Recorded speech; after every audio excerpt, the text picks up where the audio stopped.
All right, we're just going to test this. Good. Mayor Pro Tem Maloney, you can still hear us? Yes, I can. Perfect. We can hear you too.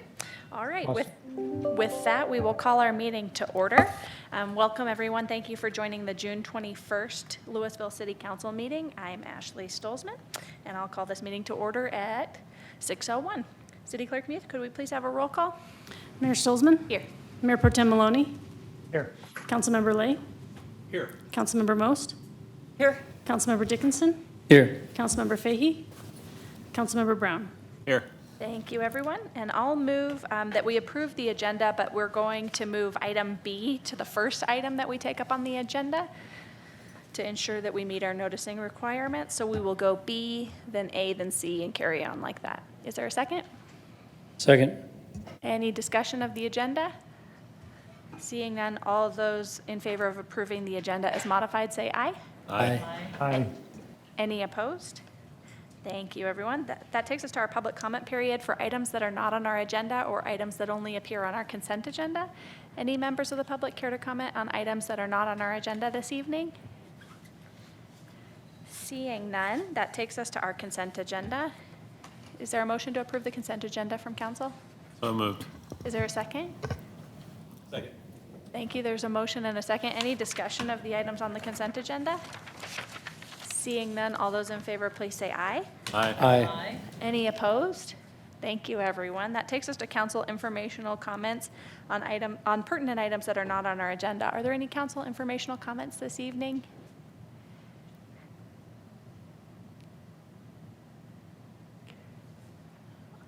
All right, seeing none. Oh, did you have something? No.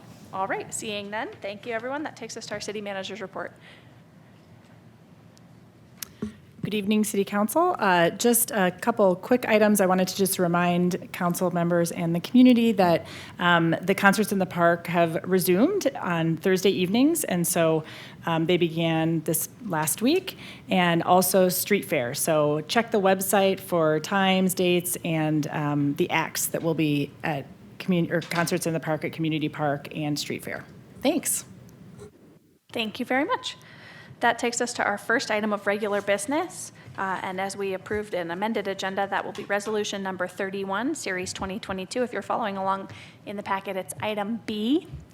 And so that will be a resolution amending the 2022 budget by amending appropriations in the general fund, open space and parks fund, conservation trust, lottery fund, cemetery fund, historic preservation fund, recreation fund, capital projects fund, water utility fund, wastewater utility fund, stormwater utility fund, solid waste and recycling fund, golf course fund, and fleet management fund for carry forward and appropriations of additional appropriations within such funds, and adjusting budgeted revenue in the general fund, open space and parks fund, historic preservation fund, recreation fund, American Rescue Plan Act fund, capital projects fund, water utility fund, wastewater utility fund, golf course fund, and fleet management fund. This was advertised in the Daily Camera on June 19th, 2022, and I'll open the public hearing and just recognize for folks, Councilmember Fahey, I believe, joined the meeting.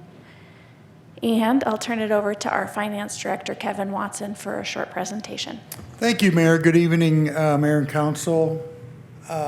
Meredith, do I click a button here to turn on the lectern PC? Okay, great, good guess. Okay, resolution number 31 is presented tonight as our second budget amendment for the year for the 2022 budget. This amendment is divided up into 7 broad categories. The first category is the carry forward of unused budgets from 2021 to 2022. These are the budgets that you already approved for 2021, but for some reason or another, they were left unspent. And the projects associated with those budgets, we want to carry those forward to 2022. So we have approximately $15.8 million of projects and budgets that we want to carry forward from 2021 to 2022. The second category, adjust budget for other items that were not anticipated or not measurable at the time the original budget was adopted. These are positives, negatives, or some projects that have been totally deleted, some projects that have been added. Some of the carryovers have actually, departments have actually asked for additional budget So you put all that together, and the net is approximately $600,000 of amendment. The third category is to increase budgets for the additional operating costs associated with the Marshall Fire recovery. That's $7.8 million. Now, the biggest piece of that is the city's share of the PPDR, the private property debris removal, and that's about $6.15 million out of the total $7.8. Fourth category is to increase budgets for increases in the contributions to the employees' retirements account. The city, or we are proposing to increase the retirement contributions for the police department, or for police officers, from 5.5% of salary to 10% of salary. We're also proposing to increase the contributions for all the other employees from 5.5% to 6.5%. This is a half-year implementation, so it's approximately $170,000. Full year is about approximately $340,000.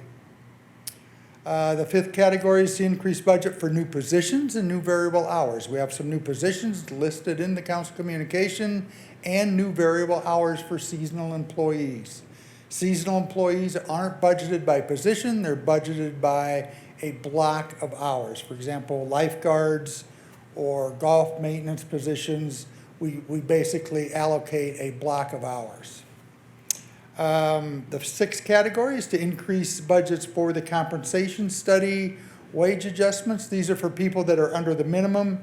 That's approximately $41,000. The final category for the budget amendment is we propose some various revenue adjustments. The sales and use tax we're proposing to increase. We're proposing to increase construction permits and use tax estimates. We're proposing to set original budgets for our FEMA grants and our insurance reimbursements that we hope to get in 2022. And we also are carrying forward grants that are related to the project expenditures that we're carrying forward. So you add all that together, and that's about $11.7 million. This is a very high-level look at the categories of the budget amendment, and I'll get just a shade more detail here. Rather than to go and talk about each one of these individually in the presentation, what I thought I would do would give an overview of the presentation format. The council communication that starts on page 151 includes departmental narratives for every line item where the budget is being proposed to carry over, or where the expenditure budget is being proposed to carry over and add money or delete money or whatever. And that's where you see it, beginning on page 152 of the council communication, is a line item by line item departmental narrative of each one of those that you can see.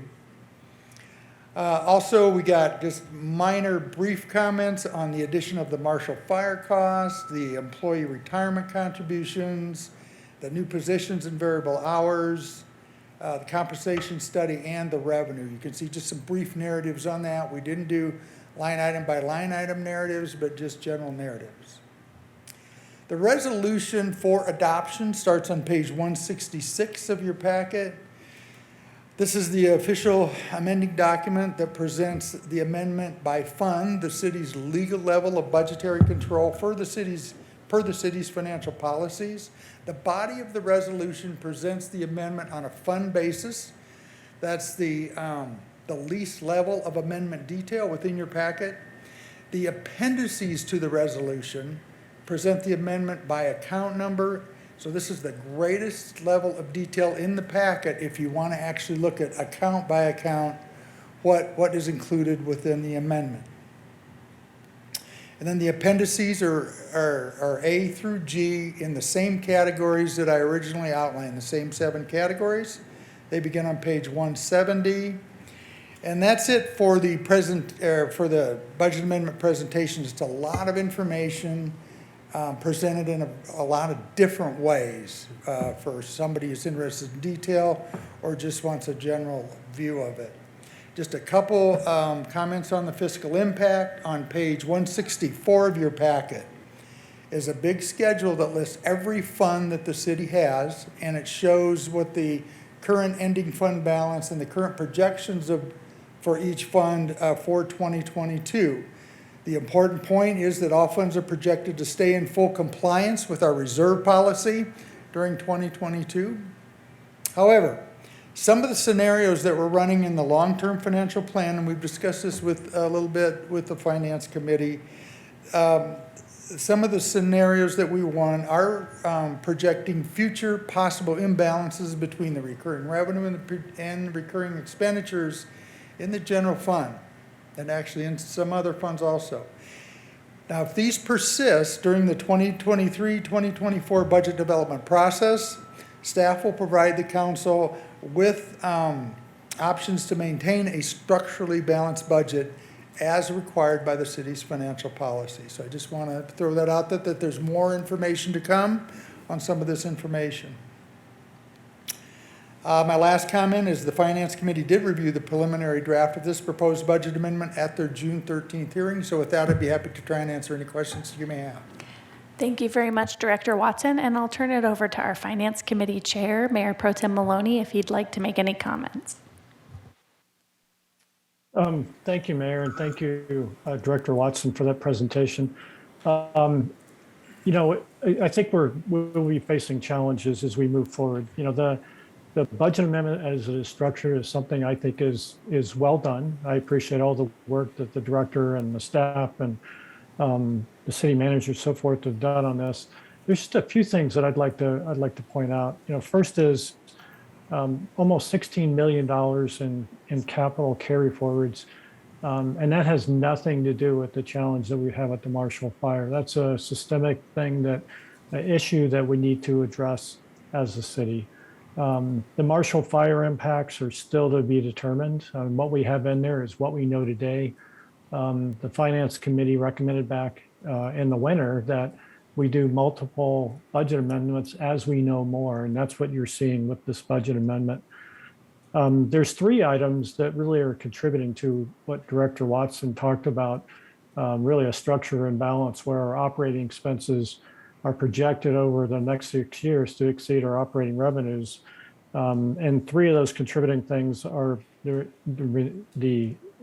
employee retirement contributions, which I support, the new positions, which I support, and the compensation study, which I support. So I support those items.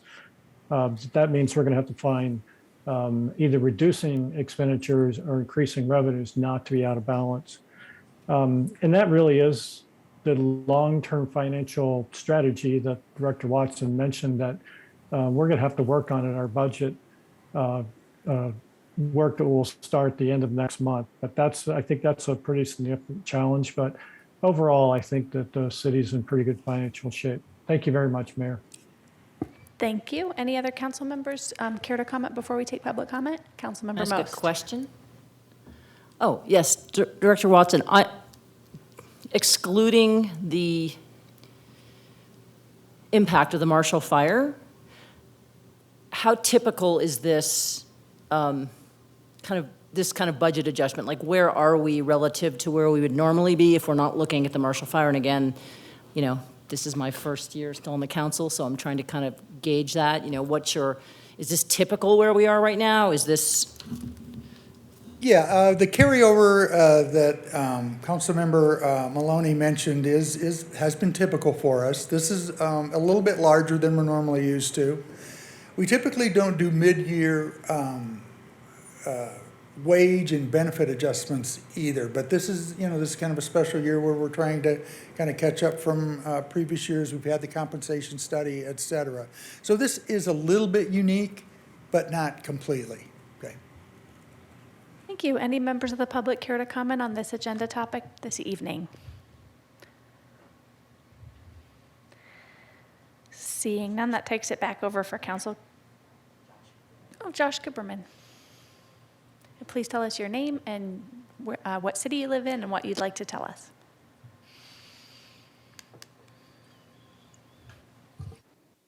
Hello, Go ahead. this is Josh Cooperman. I live at 216 Griffith Street. I would just like to make two minor comments. Just looking through the adjustments There were two items. One is for motor vehicle / road equipment, about $200,000. And then there's another item for a new vehicle for the building department, which I think is about $35,000.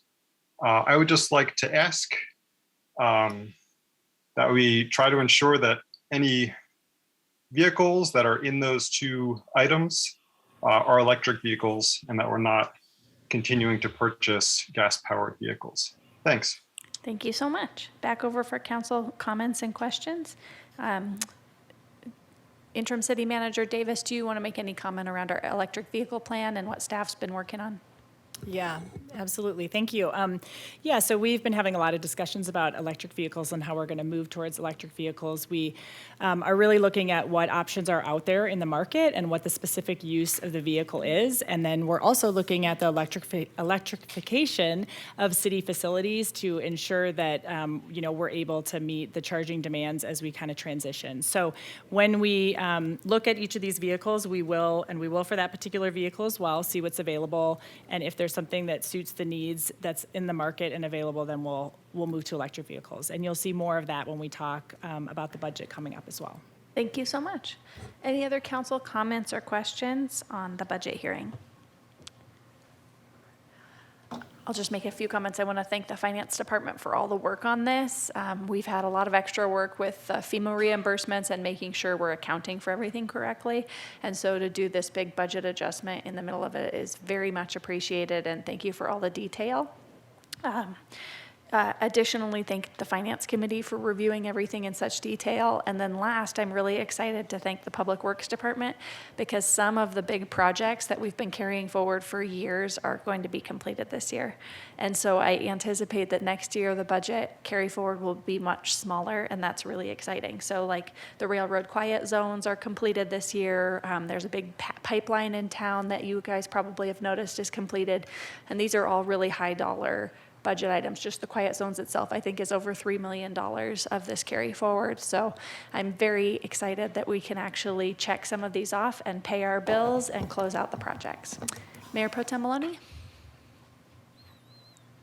Thank you, Mayor. Thank you for your comments. Councilor Most, thank you for your question. I appreciate the fact that as a newer council, you're asking, is this normal? I would say that this is fairly normal. I have a little bit different comment than Director Watson. I think that Director Watson has really honed this down a great deal. I think it used to be more moving parts, and he's done it in such a way where it's very understandable, I believe. And so I want to give the director and the finance department, kudos for that. I think that when we start looking at this next month at the budget retreats, and we actually started looking at some of the charts that we reviewed at the Finance Committee meeting on what's happening with fund balances and what we're looking at a time, it'll be pretty clear the challenge that we and the city manager and the staff are going to have about trying to balance the budget going forward. But it's very doable, and our revenues have been very strong. It's been interesting to me, and part of it is there's so much internet sales and contribution from internet providers of taxes that Louisville, that is our biggest area of growing revenues. So, with that, I'm very pleased with this budget amendment. So I'd like to make a motion to approve resolution number 31. And I'd like to also thank my committee members in the Finance Committee and for all the questions and the hard work on this. Thank you, Mayor. Is there a second? Councilmember Lay. Councilmember Dickinson. Thanks. I was hoping that for our benefit and public's benefit, we could understand a little bit more about the effects of the new positions and the compensation study and where those funds are going to. I know it's in our packet, but does anyone want to speak to the majority of where the new positions are? I'll turn it over to our interim manager, Megan Davis, and then if you'd like to turn it over to someone else, you can.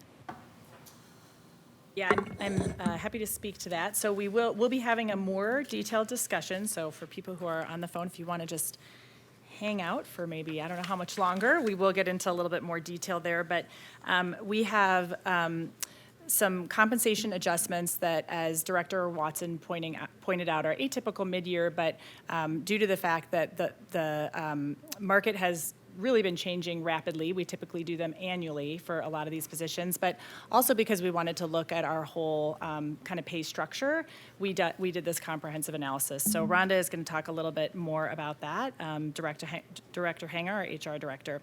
But in terms of the positions, right now we have 4 positions we're going to be speaking about this evening. One is the Equity, Diversity, and Inclusion Program Manager, which would be a full-time position that'll help lead the city's equity, diversity, inclusion efforts.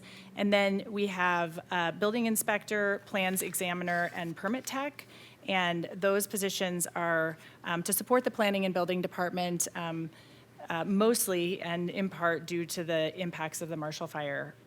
So is that a kind of summary you're looking for? Yes, thanks. All right, any other discussion from council members?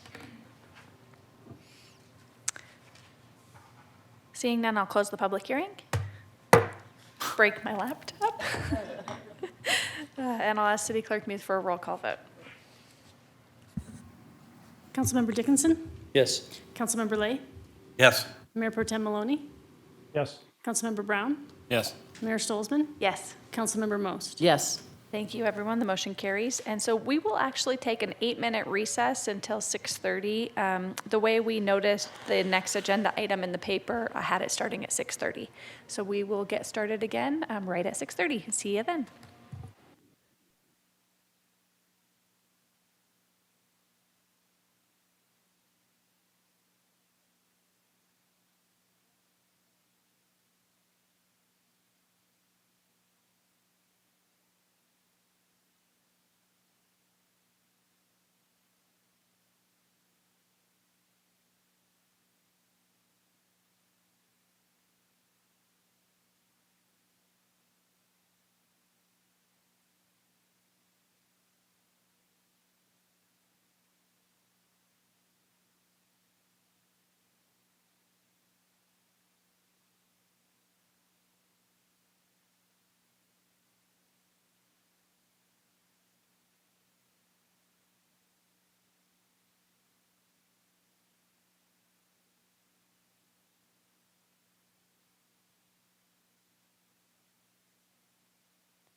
Not as much.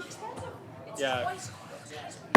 Thank you, everyone, for your patience while we took that break so that we would meet our requirements for posting. Welcome back. And just as we're all getting back to order, I want to welcome Adam, our new Parks and Recreation Director, to the city. Thank you, Adam, for being here tonight. And we approved his item on consent agenda, so he doesn't have to say anything this evening. And so that takes us to our next agenda item, which is agenda item 7A, ordinance number 1837, series 2022, an ordinance amending title 15, 16, and 17 of the Louisville Municipal Code concerning mailed notice of public hearings and certain land use applications under review. This is our second reading and public hearing, and I'll open the public hearing and ask for a staff presentation, and I'll welcome Elizabeth. And Elizabeth, you'll tell us how to say your last name so I don't say it incorrectly, our senior planner. Thank you very much, Mayor. Let me make sure this is happening the right way.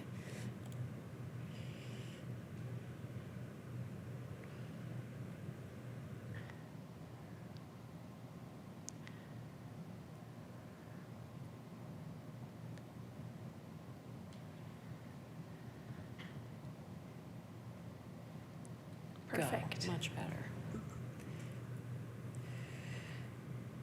Good evening, Mayor, councilors. My name is Elizabeth K. Marchetti. My whole last name is K. Marchetti, and it confuses literally everyone, so it's fine. I am senior planner on behalf of the city of Louisville, and thank you very much for the opportunity to present to you this evening. The item before you tonight is ordinance number 1837, series 2022, which amends titles 15, 16, and 17 of the Louisville Municipal Code. The proposed amendments are initiated by city staff, and change responsibility for accomplishing mailed notice of public hearings and of certain land use applications under review from city planning staff to land use applicants. I'll explain the background of the proposed amendments, summarize those amendments, and offer a recommendation.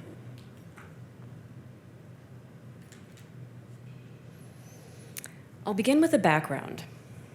Since 1975, Louisville has adopted and then amended the standards for mailed notices 6 times, most recently in 2015.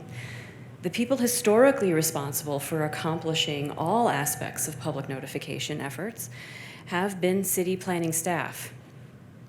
Changing the city's mailed notice policy will enable staff to focus on work and projects that are more important to City Council and the community. In addition, it will allow staff to continue to focus on Marshall Fire recovery, which is a clear priority for the city. Staff has also confirmed that already the counties of Boulder and Douglas and the cities of Broomfield, Wheat Ridge, Westminster, Arvada, Aurora, and Englewood are requiring the same mail notification standards that staff is proposing. What's proposed is not unusual in the region. So there are 2 case types, as listed on the slide, that require mailed notice to surrounding neighbors when a complete application has been submitted and reviewed by city staff. In both instances, staff will create the content of the notice along with the mailing list and give both to the applicant for their use. The mailing list will be generated using the Boulder County Assessor's database. The applicant will be required to provide proof to staff that they accomplished the mailed notice.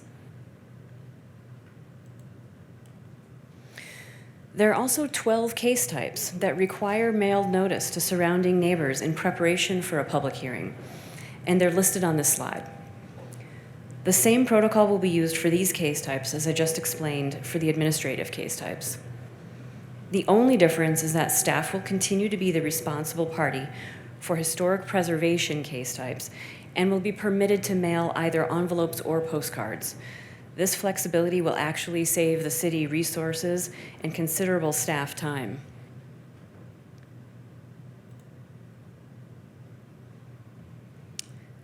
Should the proposed amendments occur, staff resources and energy will be freed up to allow high-quality customer service and other core work efforts to take precedent. Land use applicants will be empowered to accomplish the mailed notice, and the public will still be notified of certain ongoing land use applications and all upcoming public hearings. To be clear, there are no changes being proposed to the standards, regarding posted and published notice. The proposed amendments represent a more cost-effective and efficient way to conduct business while ensuring clear paths for public participation in public processes. Staff received a comment from the public which requested that the mailed notice radius requirement be increased to 750 feet. This is similar to what was originally considered for the 2022 City Council work plan. As the council previously chose not to pursue regulation changes this year around this specific aspect of the city's public noticing requirements, staff has not revised the proposed amendment, or proposed ordinance, Staff included a brief summary of recent research into the subject in the staff report. Should the council direct staff to investigate the possibility of changing that aspect of the regulations, this subject can be added back to the council's work plan, and staff will be happy to research the question and report back to the council with recommendations based on best practices. Therefore, staff recommends that the council approve Ordinance 1837, Series 2022, amending Titles 15, 16, and 17 of the Louisville Municipal Code, regarding mailed notices of public hearings and of certain land use applications under review. This concludes my presentation. And again, thank you for this opportunity. I'm happy to answer any questions. Thank you. Any council members have questions? Councilmember Most. First of all, thanks. That was a fantastic presentation. 2 questions. You said that the applicants would be required to provide proof of mailing. What constitutes proof of mailing in this? Sure. So staff is going to prepare a really brief, a really brief one-page form that says and they sign their name here, certify that I mailed notice for the hearing on such and such date, on such and such date, and they're going to attach a copy of the mailing notice to it and give it to staff. And then we're going to add that to the project file. So they are signing their name and dating a document. We probably have them notarize it, that they are certifying that they accomplished the mailing by the date required. Okay. So that sounds really good to me. And then part of my brain goes, okay, are we working on making those projects, those processes more digital in the future, right? Because it would be great not to have to be generating a ton of paperwork. I'm sure that that's a much broader topic, but I'm glad that you guys have that process worked out. That's really great. And then you did mention that posted and published notices are going to remain consistent, so those will still be the purview of the city to take care of, or the applicant? The city. Okay. Pardon me. The way that the code is currently written, it is the staff's responsibility to accomplish the published notice in the paper. Okay. That's not changing. Okay.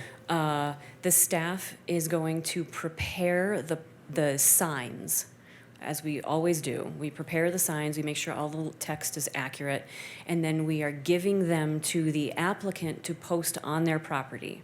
Okay. That's not changing either. Okay. Great, thank you. Welcome. Thank you. I have just a couple questions too, and then if other folks do, we'll have them weigh in. So I think my questions are probably for Interim City Manager Davis. So just process-wise, I just want to understand a little bit around the work plan issue on the 700 feet versus this topic altogether. So I don't think this topic at all was on our work plan, but I understand the need to do it. And so I'm just kind of struggling to understand the reasoning on the 750 feet, which was on our work plan, but we took it off because we didn't have staff capacity. So if you could just elaborate on that a little bit.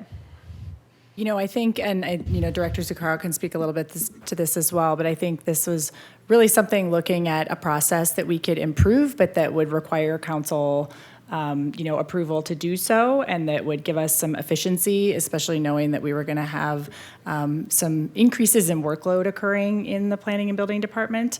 I don't know, Rob, if you want to speak to any other drivers. Yeah, I would say that, some of the drivers were workload related to the Marshall Fire. I think we'd been thinking about these processes for a while and how we could improve them. And then, when Elizabeth came, she, as a new staff member, she said, she questioned this, and we said, this is really a good opportunity. Let's go ahead and change it. It made a lot of sense to change it. We certainly could, the 750-foot ordinance wouldn't be a complex ordinance to write or research, but it's probably not as simple as just the 750. As you saw with some of the research, there's probably some nuance to it. There'd be some application types that would be larger, some that we might want to have smaller. We might want some input from council, but we can certainly come back and do that. It takes some time for staff to do that. I think it got dropped off the work plan, not because it was a massive project, but collectively we were looking Right. for all projects we could drop off. Totally. It just seems that now, since this is on, since we're touching that exact part of the code, it just seems, and we exchanged notes in the end of April around having an option for council on the 750 feet when we considered this. So I guess I'm just struggling to understand why now there's not an option in front of us when we're taking this up this evening. Right, because we thought we would want to get input from council on, we would want to do more research and then get input from council on different application types and the different distances if they still felt like it was important for council to pursue that ordinance. Okay. So even though that was on our work plan and we took it off for workload, and it's literally just changing the 500s in this ordinance to 750, you feel like we want to do additional background research on it? So the reason we wanted to do additional background research is there might be application types such as variances or historic preservation cases or others where you might want to have a smaller radius or, even adjoining property owners only. For example, we didn't want to just do a blanket 750. So, but right now, it's everywhere where it says 500, it's 500, right? So you would also want to consider that for those 500s that exist now, to just have it be adjoining property owners and things like that? I think maybe you'd keep them at 500, or maybe you'd make some of them 200 and some you'd increase Okay, to but they're 750 or 500 right others. now. They're 500 right now, yeah. Got it, thanks, I understand. Other questions from folks? Councilmember Dickinson. Thank you, Mayor. Yeah, I would say that I was hoping that if we, as you put it, touched on this topic, that we could get to 750 as a standard. And it appears to me that kind of the idea here, so maybe I just need to make sure I understand the more to the core of what we're doing on this topic is we're still doing 99% of the preparation. We're just asking the applicant to finish the process in executing the actual mailing of the notice. My concern being, which some of that is alleviated by that, is I don't want a different entity trying to figure out how to do correct noticing of what is for us regular work, right? Like, oh, I've only done something like this in front of the city once ever, and now I'm supposed to learn how to do correct posting. Like, oh, you're gonna give me the notice, and you're gonna give me the mailing list, and then I hire a third party to complete that? Can I just pay you guys? Like, what are we doing here? Like, what's the like the overall efficiency? So I hear that, of course, the city, it's gonna be more efficient because there's a step we don't have to do, whether it's stuffing envelopes or paying a third party to stuff envelopes for us. We're skipping that, but it's not overall more efficient for the entire process, right? So from an applicant to the city to the resident to council, are we making this less efficient by asking them who do this maybe once a year, once every 10 years, once ever, to wade into this moment and figure out how they participate?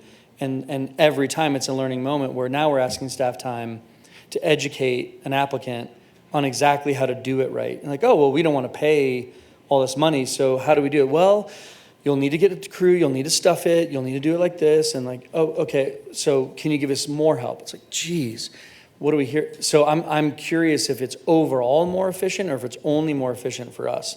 And if there's potentially an option to say, we want a third party to stuff envelopes for us. Can we have a little bit extra money, or can we charge applicants for that thing? But why have them do it as a one-off when we do it literally every 2 weeks, or maybe every 2 weeks, right?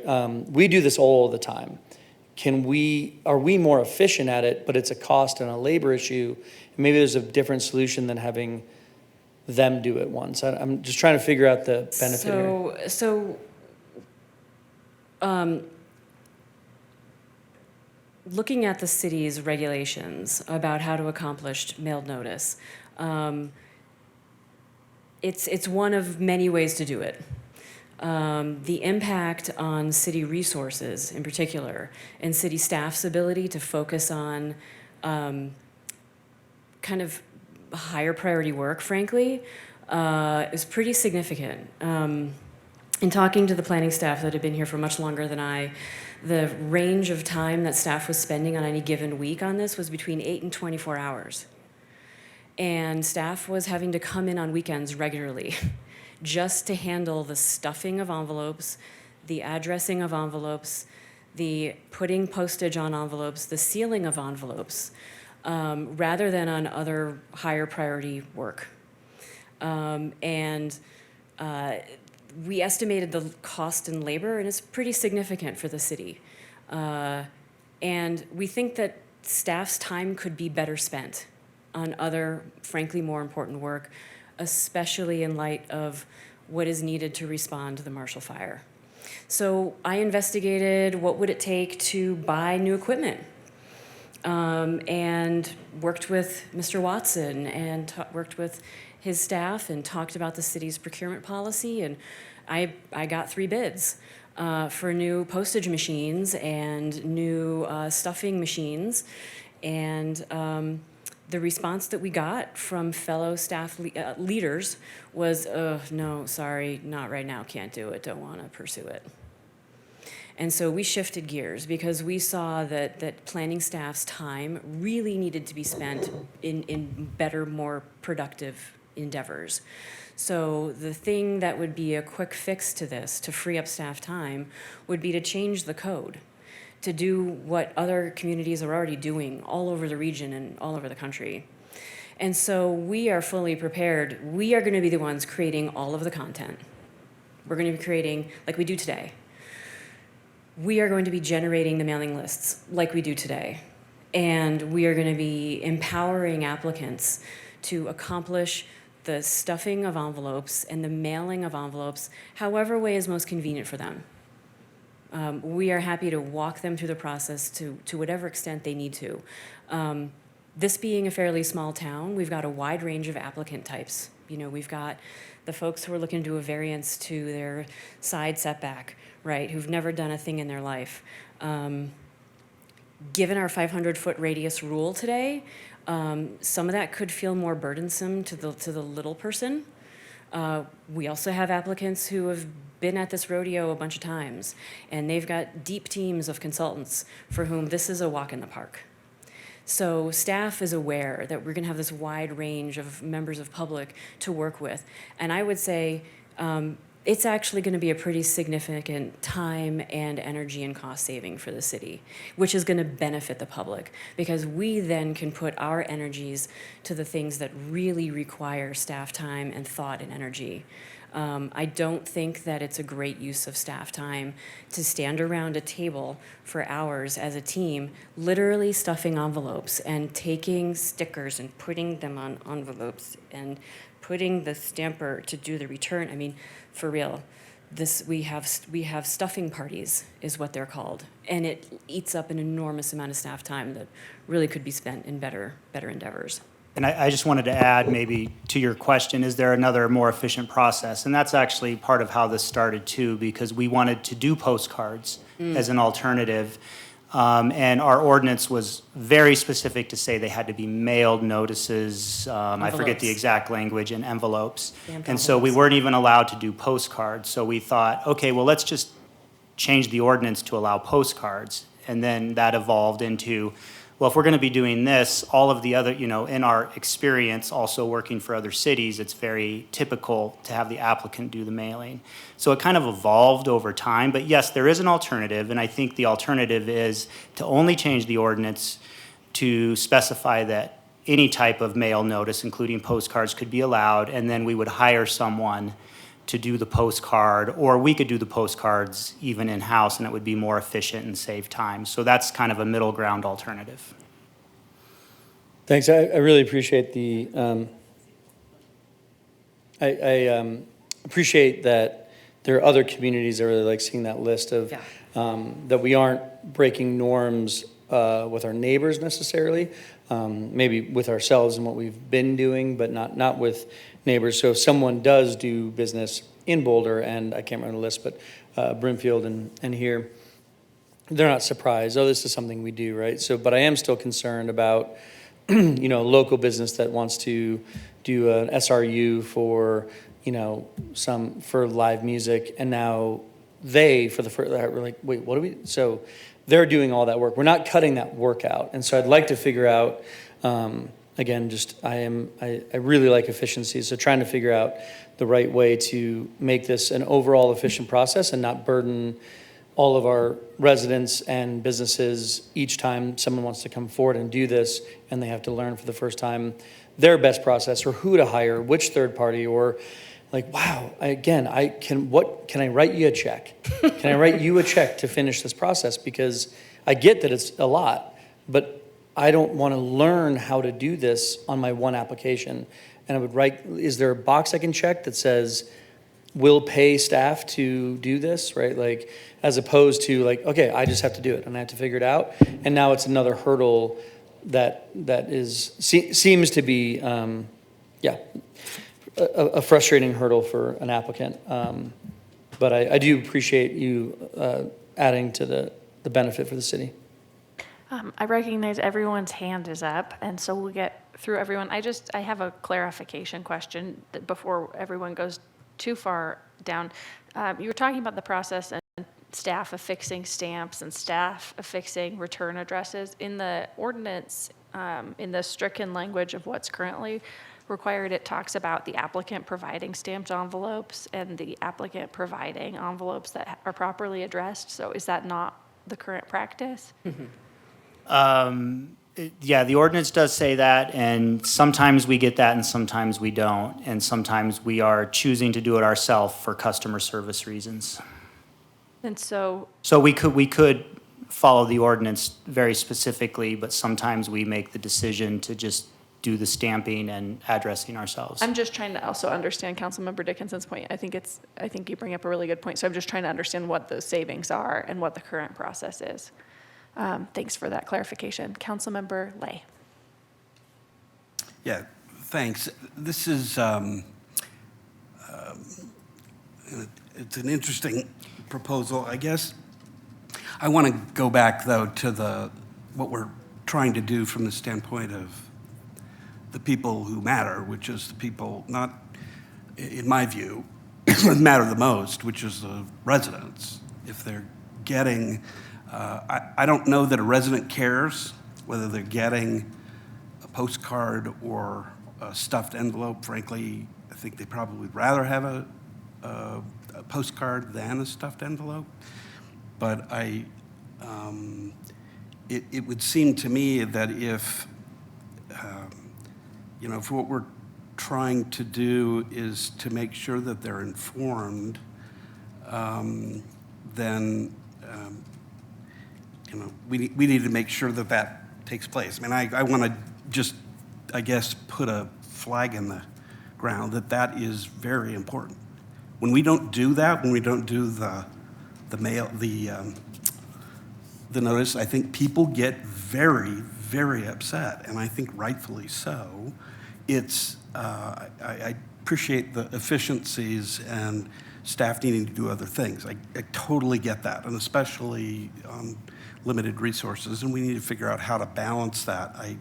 I'm just a little concerned about farming that out to the frankly, delegating that.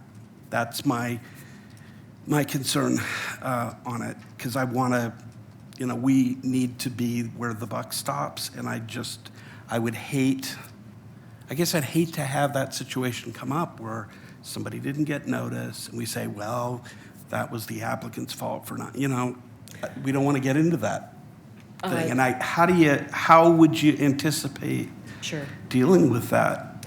So we've got language in the ordinance that requires that certification by the applicant to be delivered to staff by a certain date, so that we are clear that they're still okay to proceed to a hearing. So if that portion of the public notification fails, we're going to push the item to another date to make sure that the notification happens correctly, so that that is a non-starter. That's got to happen the right way. And so that's why we are watching the calendar to make sure that they deliver to us that certification by the required date. And I appreciate that, but the people who are not getting the notice are probably not going to be complaining that they're not getting the notice. So, yeah, what I've seen a lot of other cities do is they do certified return receipt. And we do not do that. There's pros and cons to all of this. Yeah. But I've absolutely been at cities where, the planning staff is collecting these, massive packs of green return receipts. And then for sure that everybody on the list or through the certified tracking or the return receipt, who got it, who it was mailed to. We don't require that under our ordinance. It's not part of our proposal, but that's kind of the one end of the spectrum of ensuring people actually get the notice. Yeah, and I'm certainly not suggesting we go there. I'm one of those people, and this is just my own legal practice, I never send anything return receipt requested, because there is no good news ever that comes that way. And I suspect that the rest of most people would nod their heads about that. So I'm not suggesting that. I like the idea of doing a postcard. I mean, you have to do a balance, right? There's always room for error. And I appreciate the desire to make this more efficient and to do this in anticipation of probably an avalanche of additional work.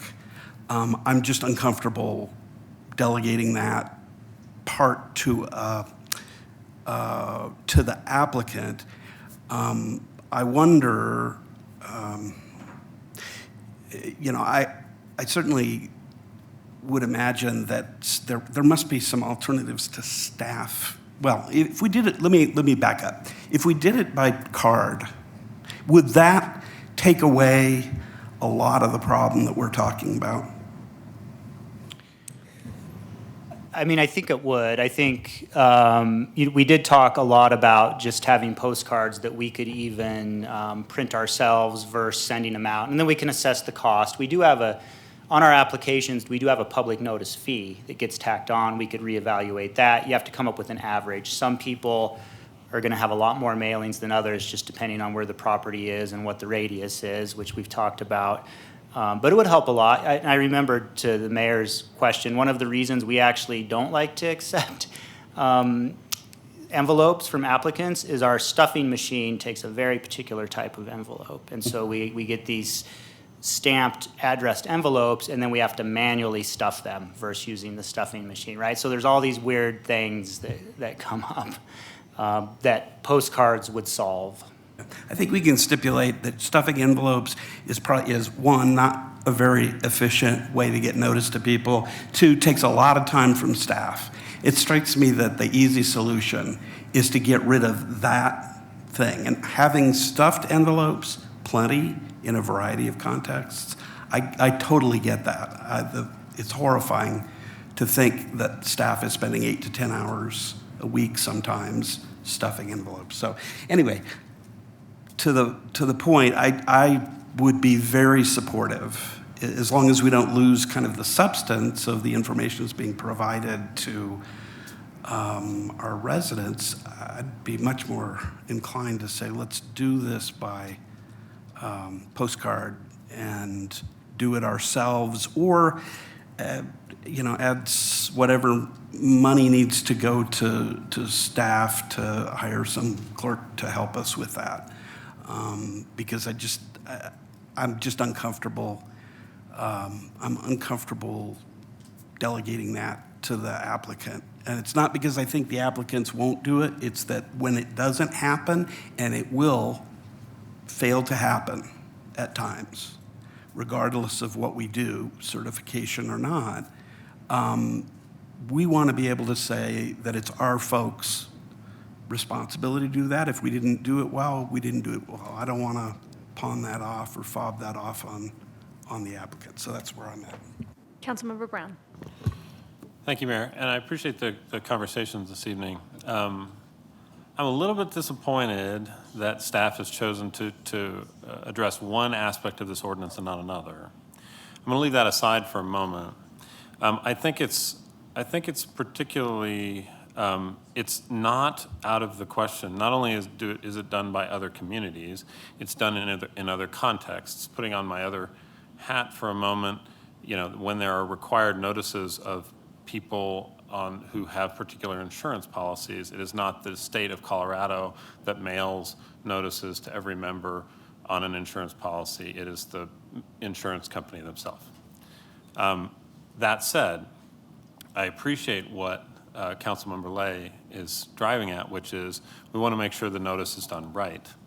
What I think I'm particularly troubled by with this conversation is that we have protections in our ordinance for staff's time, and particularly for our resources around, mailing envelopes and others, and we seem not to enforce them or enforce them in a meaningful way because we think it's better for us to do it ourselves. That tells me that this ordinance isn't quite right. It tells me that this ordinance isn't ready for adoption because we haven't really thought about the appropriate ways for us to operationalize this that would meet staff's time. I think it would also be appropriate, given that there are people on this council that have Councilmember Dickinson, the mayor, now myself, that have indicated the interest in 750 feet. Since we're opening this ordinance anyway, I think it would be appropriate if we just thought through some of the operational concerns that have been raised tonight, as well as think about the distance aspect as well. So that, for me, I think I'm not ready to move forward with this at this time. I just don't think it's fully baked.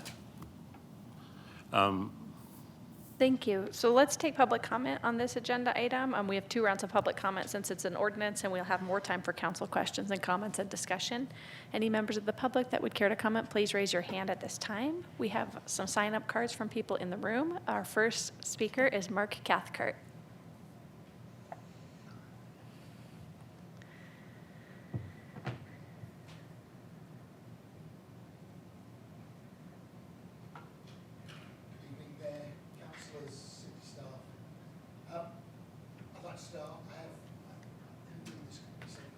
Mark, can you just make sure for me that the light is green on your microphone? Yes, Perfect. I'm sorry. So, yes, okay.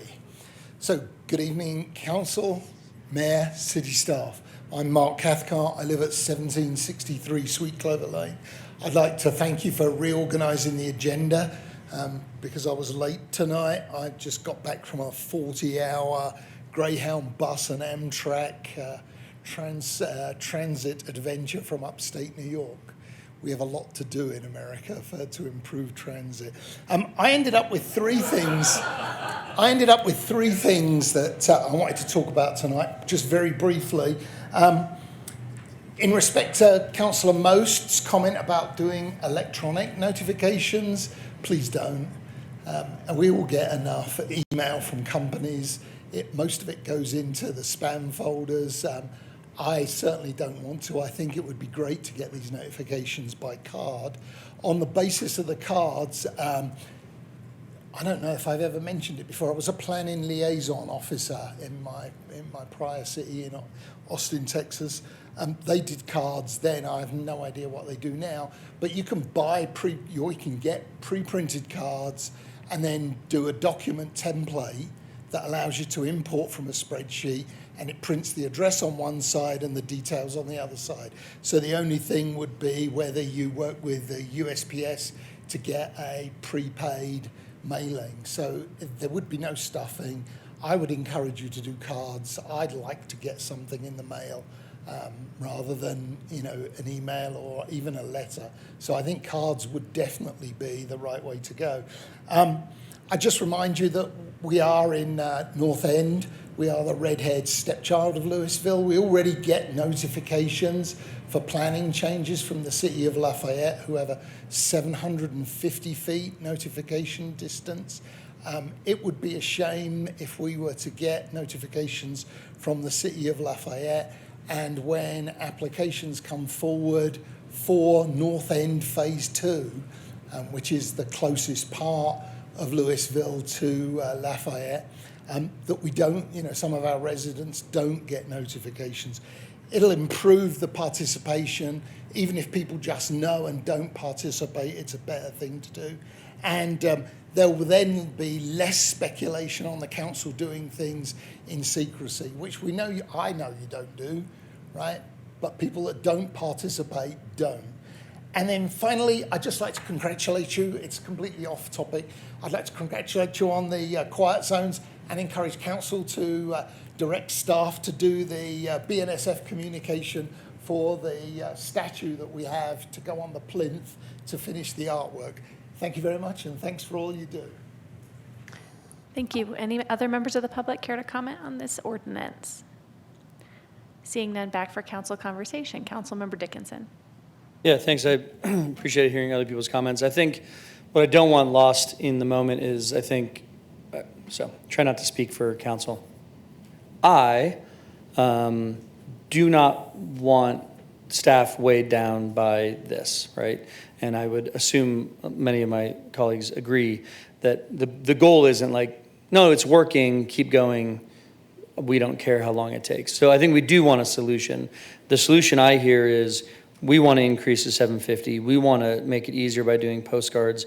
Maybe not necessary in that case to have a third party do it for us and pay that cost. And then number 4, change the cost we charge our applicants for it, right? So that it gets enveloped anyway. Ooh, enveloped, I shouldn't use that word. But that for me those are the 4 points I really heard. And again, hopefully with the result being the same result, that staff has more important things to do with their time than stuff on envelopes. But I think there's maybe a better way to go about it that puts the cost on the applicant, but puts the end result, as Councilmember Lay was saying, on us, that we feel really confident that we're the ones who sent them out. We know that when they went out, we know who they went out to, we finished that project, and we feel really confident about it, but it was easier and it was paid for by someone else. So that's my final thoughts on it.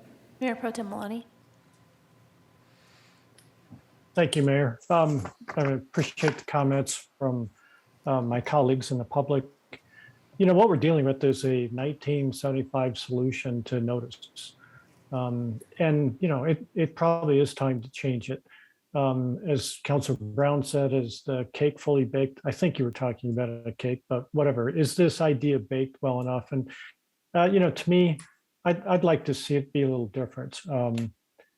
Councilor Dickinson laid out some ideas there. I do like the idea of the 750-foot notice, and we should probably talk about other things, whether it be historic preservation or whatever. Maybe 200 is sufficient, and I'd like to know what those things are. But I like the idea of exploring an idea where the city gets a contract with somebody who can actually do this work, and our fees are set such that we recover the cost for that particular job of doing notice, plus whatever appropriate overhead. And in that way, as Councilor Lay said, we'll be ensured that it is done, because notice is very important and it is our obligation in these processes. Thank you, Mayor. Thank you, Councilmember Most. I would just like to say thank you to Mayor Pro Tem Maloney. I 100% agree. This is a 1975 approach. It is the 21st century. Everybody outsources this sort of thing. Now, I guess the question I would have would be, how often are we sending out these notices? And on average, how many notices are we sending? So it's usually multiple times a month. It varies between, a couple hundred to 600-800 sometimes. It depends on the radius, I think. I think we could look and get you a more specific answer. Okay, yeah. that's good enough. Yeah, I mean, to me, this is just one of those things. This is what you outsource. This is not the business. This is not the business we're in, right? We're in the business of administering city management to provide benefits to our community, to our businesses, to our citizens, to our residents. And to me, this is just something that we should not be doing. I agree with the 700 feet. I agree with my fellow council members about, particularly Councilmember Dickinson, about recovering the costs. And I don't think this is something, we certainly shouldn't be asking our staff to come in on weekends to stuff envelopes. I mean, it's just, in this day and age, it is absolutely absurd. And just to make a comment earlier, my suggestion wasn't that we send the notices out by email. My suggestion was when the applicant was going to verify that they had done it, that they could do that electronically. I think, again, and I understand the city, is under tremendous stress because of all the fire issues and COVID and everything else, but one of the number one priorities on my list when I got elected was looking at how do we operationalize this city to operate in the 21st century, because I think in many ways what we're doing is very 1975. So I think this is an opportunity to say, we need a system, we need a reliable third party that does this on a regular basis, that has a very high, 99.99%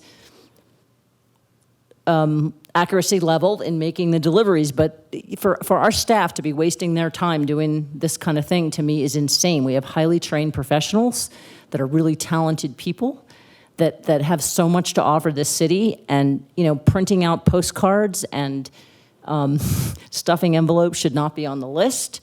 And I've done a ton of this stuff myself on my own computer for my own business. I know it's easy to do, but if it's that regular an occurrence, it just, to me, let's take it off the plates of the people in our employ who have so much more to offer than worrying about lining up postcards in inkjet printers or dealing with stuffing machines. So I would agree with my fellow council members that I think we're not really ready to make a decision on this, because I don't think that this necessarily captures what it is that we need to do for the city.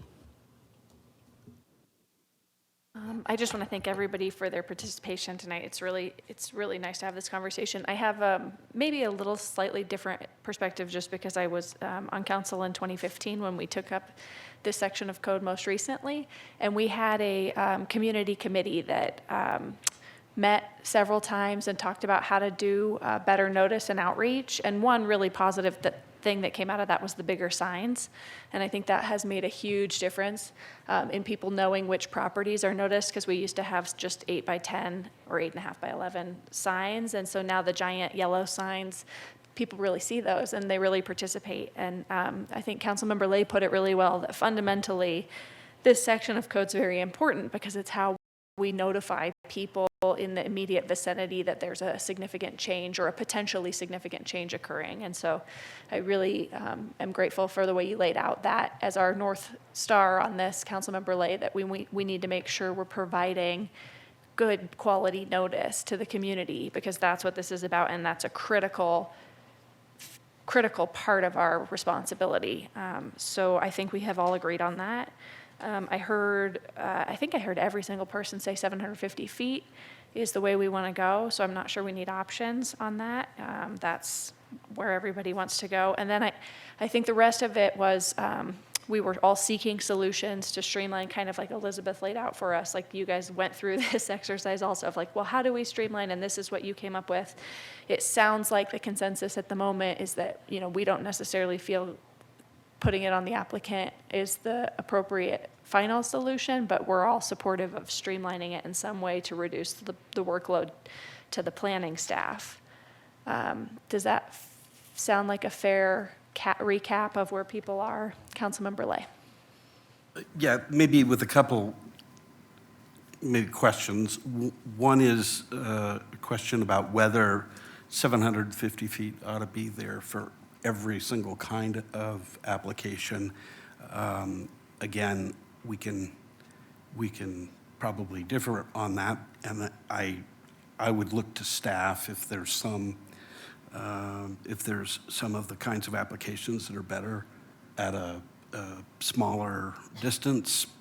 I certainly think coming back to us with that might be might be helpful.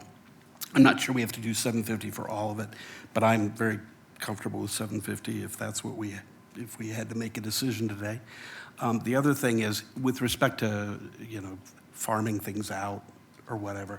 I don't know that I don't have any problem with that. I think it's the final responsibility is on us. If we have a bad experience with somebody we've farmed out to, then that's still going to be our responsibility. So that staff is way better equipped. I mean, one of the things, this has been a long discussion, and it might seem, and since you're new to us as your planner, might seem more intrusive than we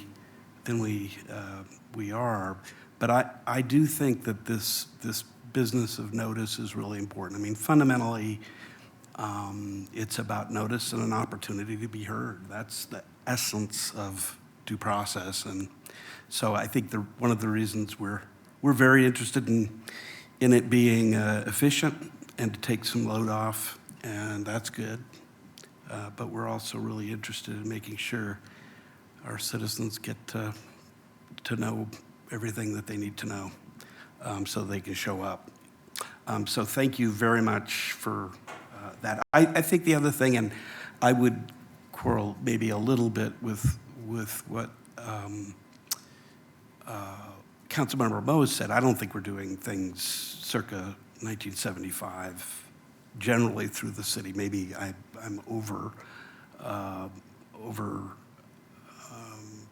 stating what your suggestion was, but I think we generally try, and I think most of staff does a pretty good job of trying to stay abreast of the ways of doing things. There's some things that can be improved, and we look for those. And I actually really appreciate Councilmember Moste's contributions, because sometimes the suggestions that she's made have been really very useful. But I do think we do a pretty good job on that. I think staff does a pretty good job. So thanks. Mayor Pro Tem Maloney.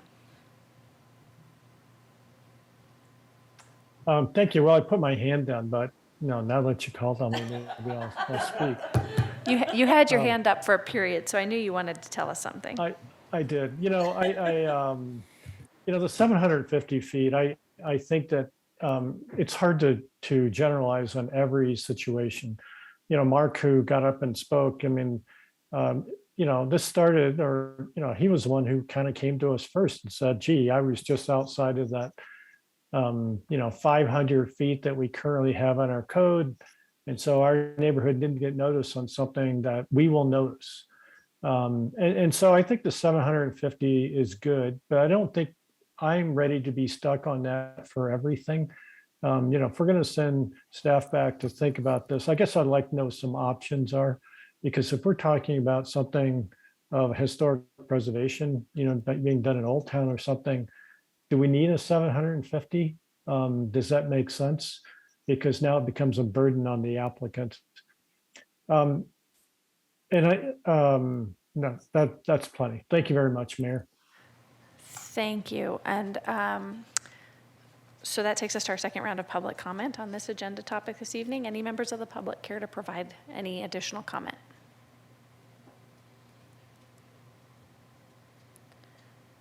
Seeing none, that takes us back over for council direction or discussion.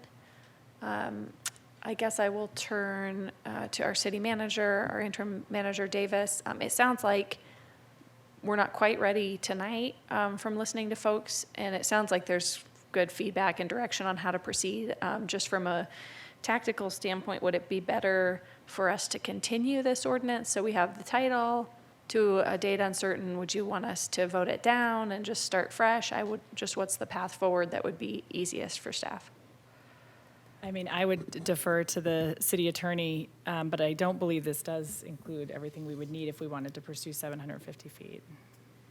Well, if the city council wanted to continue the public hearing, it would need to be to a date and time certain. And, I don't know how much time the staff has to, I don't know what that time period would be. So that might be a discussion point with the planning staff. The ordinance is before you for approval on second reading, but the council doesn't need to vote it down. You can just table it, and then, new public notice will be provided when the ordinance comes back for first and second reading. Does that satisfy the planning department? Is that the path that you want to go down? Yeah, that's fine. I mean, I think we could commit to a particular meeting date. We could always continue if we don't meet that meeting date. We can continue again. We're fine either way. We've gotten good. It's not a overly complex ordinance. We've gotten really good direction. I think we could come back as soon as there's an open agenda, if you want to continue it to a date certain. Okay. So let me just pull up the calendar. What do you think about, is the 12th of July too soon?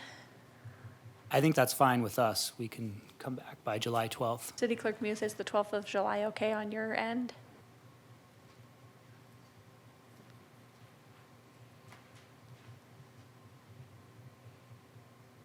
The 12th of July is a special meeting. It's a study session turned to a special meeting, so I'd recommend maybe July 19th. July 19th?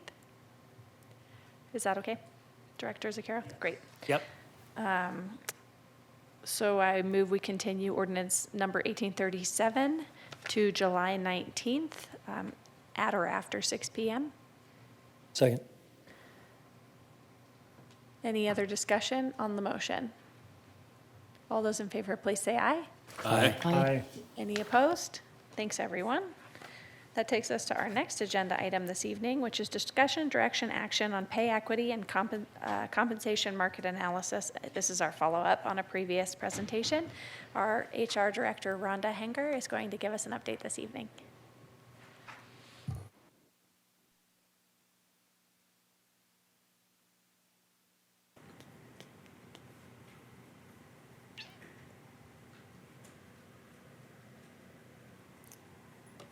Okay. Thank you, Mayor. Thank you, council members, for having me. Tonight, I want to provide the follow-up information on the pay equity audit and the compensation market analysis. That you guys requested some information from us at the last meeting that we were here on April 18th. So I'm here to provide that follow-up information to you, but also to recommend some of the requests that we bring to you guys. In part, the city staff bring up to the minimum of their pay ranges, which Mr. Watson addressed earlier, increase the city retirement contributions for staff and sworn police, 2 additional paid holidays, as well as the additional staff that we talked about earlier too. And then as a reminder, I just want to give you some information on the pay equity, or the Equal Pay and Equal Work Act, which really compares the internal pay and requires men and women in the same workplace be given equal pay for equal work. And that doesn't necessarily mean that they have to be identical jobs, but it does mean that they need to have substantially equal work. And so the follow-up on that, and if you'll remember, I was giving you information on the red zone and the light red zone, and council had requested information on demographics for that. So we did have 1 white female in the red zone. This position has been addressed and is now at midpoint of range. We also had 34 employees in the light red zone, 16 female, 18 male, 28 whites, 4 Hispanic or Latino, 1 Asian, and 1 who did not identify.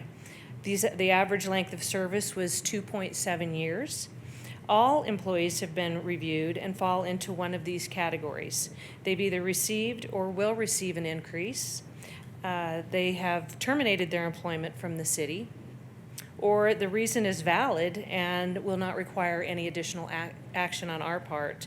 And that could be due to the length of service they've been at the city, including prior experience or scope and complexity of their job. We also completed a compensation market analysis, and that is where we compare external pay. And the process that we go through is where we look at where our city is paying our employees compared to other cities and other counties. And so the outcome of the compensation analysis is a formal pay structure that the city will use to guide in our hiring and our adjusting pay processes. So the results that we have from the market analysis is that we've got 24 full-time employees that were under the minimum pay range. Since that study has been done, 5 employees have terminated their employment with the city. So we've got a total of 19 who are under the minimum. 10 are female, 9 are male, 16 are white, and 3 are Hispanic or Latino. The average length of service is 2.4 years. But regardless of how, the length of time that they've been here, we staff do recommend that the employees are all moved to at least the minimum range in their pay. We also had part-time employees who were under the minimum and sworn police officers that were under the minimum. And unfortunately, inadvertently, they did not make it into the packet tonight, so I will address those. There are 89 part-time employees and 23 sworn police officers that were under the minimum range of pay. Staff also recommends that we bring those employees up to the minimum pay range, and we will do a subsequent budget amendment for those. The number originally in the April 8th meeting was in that packet for you guys, so you've already seen it, but it just wasn't on this presentation tonight. We also had 8 employees over the maximum pay range, 3 female, 5 males, all white, with the average length of 17 years of service for the city. Staff does not make any recommendations to make any changes to that. Through the compensation analysis, retirement contributions were also compared, revealing that the city's contributions were lower than market. And in order to make the city more competitive with our surrounding cities, staff is recommending that we increase the retirement contributions. Mr. Watson also did address that in the budget, so I won't go into more detail than what you already have in your packet there. And then the market analysis also looked at paid holidays and where we compare to other cities in our comparables. And we were, again, low in the market, so staff is recommending that the city add President's Day and Juneteenth to 2023. I am not moving my slides. Apologize for that. You guys, the council did ask about information on our additional staff requests. It's the EDI program manager, City Manager Megan Davis has addressed those. Some of the things that I would like to add to that is we did form a committee, and many of the staff who are on that committee work hard towards the blueprint and the commitments that we've made on that blueprint, and have made requests about not being able to do that additional work in addition to the work that they have. And so an EDI manager would be very instrumental in moving the EDI blueprint forward and fulfilling those commitments on that blueprint. The building inspector, the plans examiner, and the permit tech, all positions that the cost of the positions would be offset by the building permit fees, and the job descriptions. If you would like more information on that, I'd be happy to give you that at the end. As we look at the fiscal impact, we see that there are no fiscal impacts for the pay equity adjustments. The full-time, you'll see on here, the minimum range for the full-time was a little over $40,000 for 22, and a little over $87,000 for 2023. We've got the retirement contributions on there. for estimated, these are half years for the estimated cost for 2022, full years for 2023. And then the paid holidays, there would be no increase in cost. It would be increase in liability because we would increase the paid leave bank accruals as well as maximums, but that would not increase liability for the city. What I do want to add to this is the minimum, the part-time and the sworn police that were not included in the fiscal impact. The estimated 22 costs to bring both of those to the minimum range would be just a little over $100,000 for 22, and the estimated cost for 23 would be $278,000. Again, all of those, that additional money would be included in a subsequent budget amendment. So as we look at the recommendations that staff brings to council tonight, we'd like for council to vote on bringing the employees up to the minimum of their pay range. That includes the full-time, the part-time, and the sworn police. We'd like to increase retirement contributions for city staff as well as sworn police. We'd like to add Juneteenth and President's Day to our paid holidays, and then approve the additional staff that we talked about earlier. That concludes my presentation, and I open it up for questions. Thank you so much. We'll take public comment on this topic first. Any members of the public care to comment tonight on this agenda topic? Please. If you'll come up and tell us your name and then the city you live in and tell us what you'd like to tell us, you'll have 3 minutes. Hi. Thank you for your time tonight. My name is Quinn Aronson. I am a resident of the city of Louisville. I live at 170 South Madison Avenue.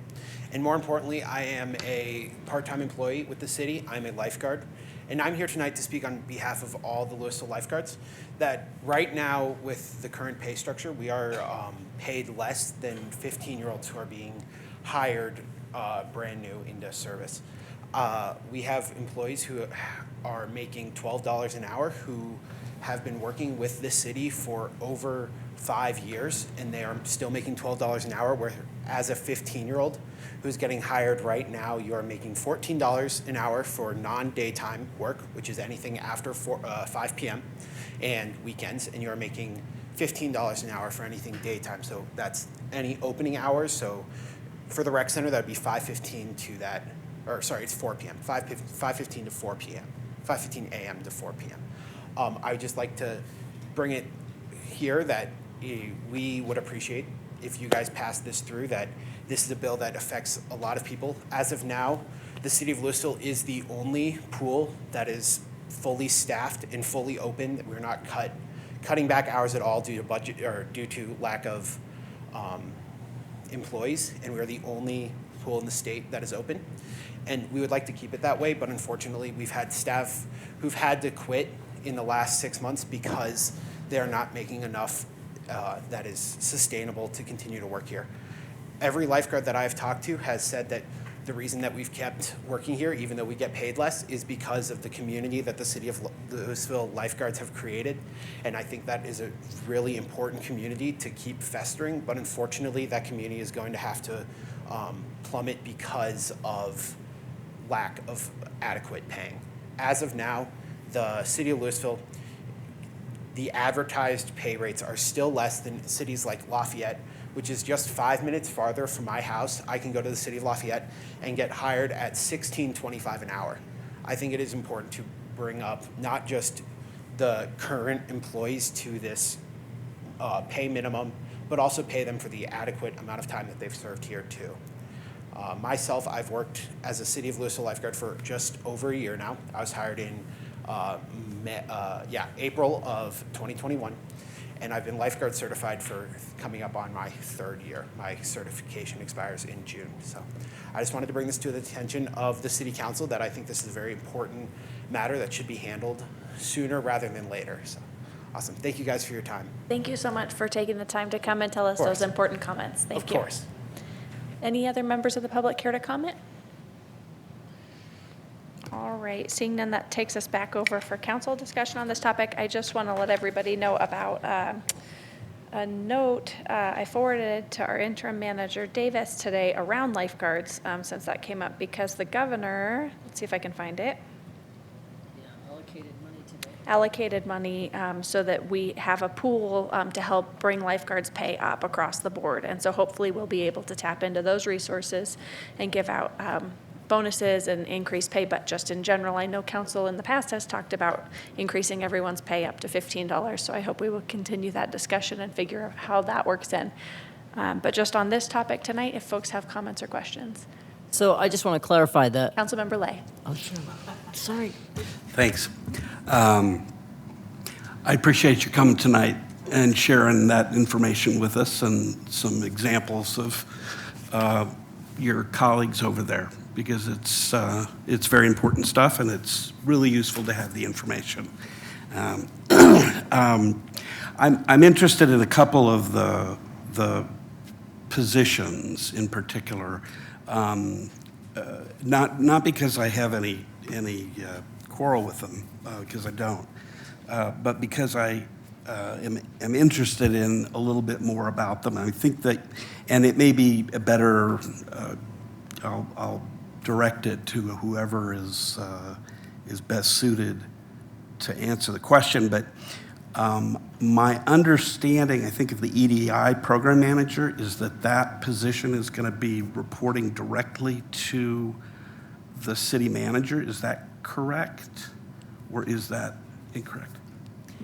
Yes, that's what we're planning, and we've been working on looking at job descriptions, getting a feel for kind of how we want to shape that position, and putting together a job description. So we anticipate we'll be able to get that posted quickly upon council approval.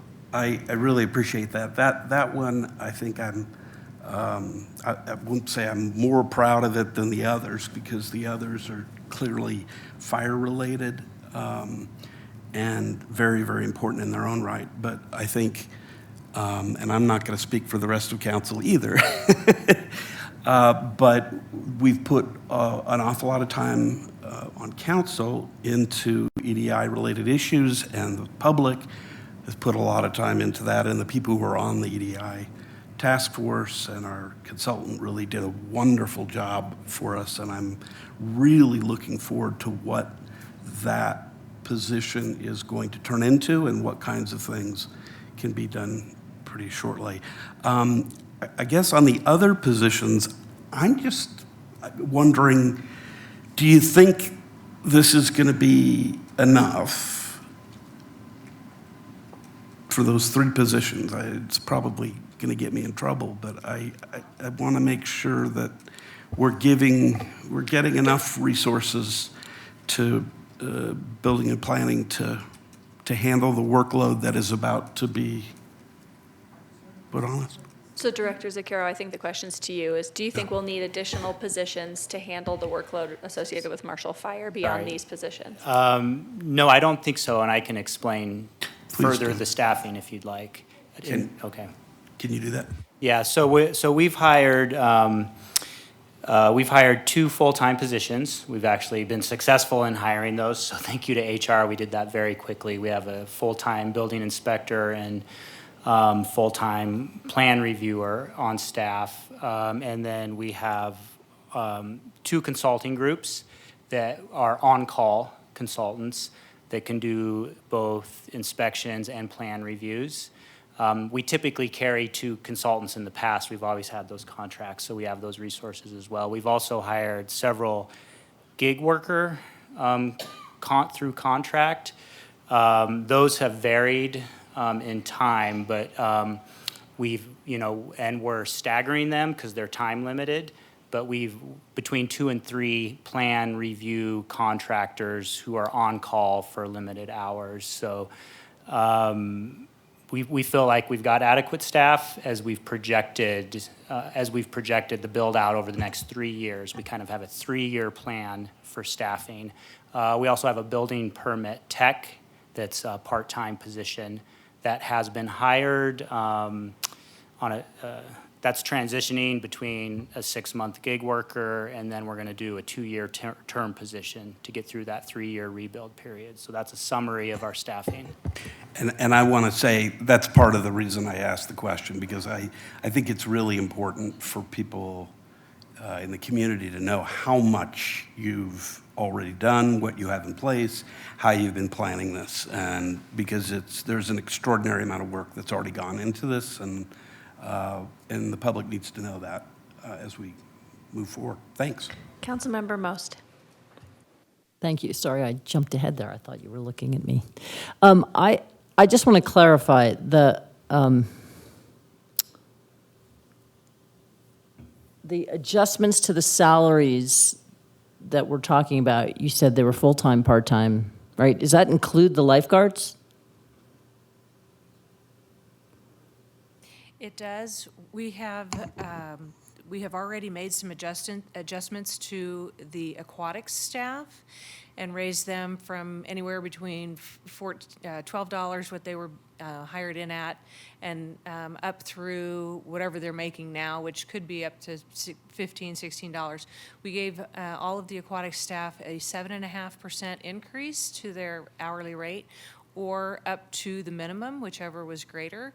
And so we have reduced the amount of costs on the part-time staffing costs, and have removed the lifeguard and the water instructor, or the WSI, water safety instructors from the costs. It's my understanding that the lifeguards are feeling that we haven't increased them high enough, though. Okay. Councilmember Dickinson? Yeah, thanks, and thanks, Quinn, for coming. I appreciate it. I was at Kellen's house the other day, and she said she dove in saved someone off the diving board that was drowning. So they're actually doing real life-saving work. So I appreciate the work you guys are doing, and I do hope that we're able to compensate you guys fairly, is the word I like to use. Really excited about Juneteenth. I was disappointed to receive a phone call from Rob yesterday. Like, what are you doing, man? It's Juneteenth. He's like, not yet for us. We're still working. I'm like, what? You guys are working today? So I'm really hopeful that will not be the case next year, that we are celebrating that day, barbecuing or otherwise. EDI program manager as a title. Do we have a program that they're managing? Is that we had talked about like equity officer, so an EDI program manager. I'm curious what the thought is on what their program is. Do they have staff? Do they have resources? What program are they managing or hoping to manage? Yeah, so, when we look at these positions, we look at a couple of things. We look at the, functions of the positions, exactly what they're going to be doing, and then how to categorize them with different titles based on kind of how they fit within the pay structure. So we're kind of looking at both those things. It really is an equity, diversity, and inclusion cross-departmental program, and it goes within the entire organization as well as has external components. And so it's we sort of think of our communications program in the same way, right? It's an entire program that provides those services throughout, internal and external in that case as well. So it really would be the equity, diversity, and inclusion program that is going to be across all city departments. Will be having, some of the things that are in our blueprint include, developing an internal inclusion strategy, helping work with the learning and development coordinator around training, an education plan. So it's a whole variety of responsibilities and components to kind of a comprehensive equity, diversity, and inclusion program that, we ultimately hope to be able to sort of measure how we're doing and set up, key performance indicators and kind of track that program's progress. Unrelated, well, it's obviously related, sorry. Slightly separate subject. We say EDI, and a lot of the community around us and otherwise nationally says DEI, and I don't know if that, I find it to be unnecessarily confusing at times. Like, I'm fine either way, but I hear DEI all the time. I don't hear EDI as often. And as we're talking about actually forming a position, if that matters. I've also heard justice added to it, so EDI plus J or JEDI, J-E-D-I. Well, EDI work with justice on the front, so there is JEDI work is what it's called, justice, equity, diversity, inclusion. So just thinking again about those things, I don't know what is the most favored acronym, but wanting to make sure that I literally have said, we're doing EDI work, and people are like, what is that? I'm like, oh, you haven't heard of that? And I'm like, equity, diversity, oh, sorry, you mean DEI. And so again, it's just something to think about as we're moving forward. Do we know what their salary is going to be? I assume we have some idea if we're doing a budget on what the cost is going to be. We have put in a placeholder of $116,000 That's fantastic. as an annual salary to get a higher level person in that role who can lead that program. Great. That does not include benefits. And then as a program manager versus like director, do they have a budget or will they submit budget requests? What is their ability to, ask for funding either for additional staff or time or resources otherwise? What is their perceived ability to ask for funds? Yeah, I think, we were just having this discussion, so I think we have just some decisions and discussions to have about how logistically do we create a separate accounting for that. Currently, we've had all of our equity, diversity, and inclusion funding in either in the learning and development kind of training budget line or in the city manager's office. Actually, we've got some in communication, so it's kind of all over the place right now. So I think ideally we would put together, some type of accounting for them to have their own line so that they would then have travel trainings and meetings and professional services and all of the other expenditures that each of the other departments and divisions have. I appreciate that. Yeah. I think that's it for me, Mayor. Mayor Pro Tem Maloney. Thank you, Mayor. And Director Henger, thank you very much for the presentation. One of the things that I want to make note of is the parts of the presentation you went through, the pay equity. I think those results were excellent results. The fact that we didn't find any glaring errors or any systemic issues, I think that Louisville should be very, very proud of that. One of the things I'd like to make note of is, we did a resolution this evening on a budget amendment, and we appropriated funding for these positions. Just so you know, I think that it might have been better if this item had been ahead of that, but anyway, we already appropriated the funding, and I do support the positions, and I appreciate the explanation of support of Marshall Fire items. Director Henger, one thing that I brought up in the April 18th meeting, and it still gives me pause, quite honestly, is the definition of market. And when I went through and looked at it, and I'll just note some of the areas that give me a little concern when we're comparing ourselves to cities and towns. There's huge cities in there, like Aurora, Denver, Lakewood, and rich counties like Douglas County. And then odd things like the Mountain View Fire Department. So the question that I'm still trying to understand is this what we're intending to use as a definition of market going forward? I'd like to ask Lori Graves, who is doing our analysis, to give you a little bit more information on that. She's got a really good explanation on why we bring larger cities in, and can easily more explain that better than I can.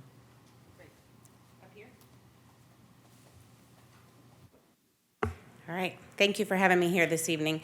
That definition of market is, in my view, really intentionally broad, because what we know when we pull market data and we're pulling information from the surveys, many of the communities don't have exactly the same jobs that you have in Louisville. So if you have, say, 30 communities that you're looking at in your definition of market, for any given job, you might only have 8 or 10 matches. So you want to have a large enough source that each of your positions have what I would consider a statistically valid result.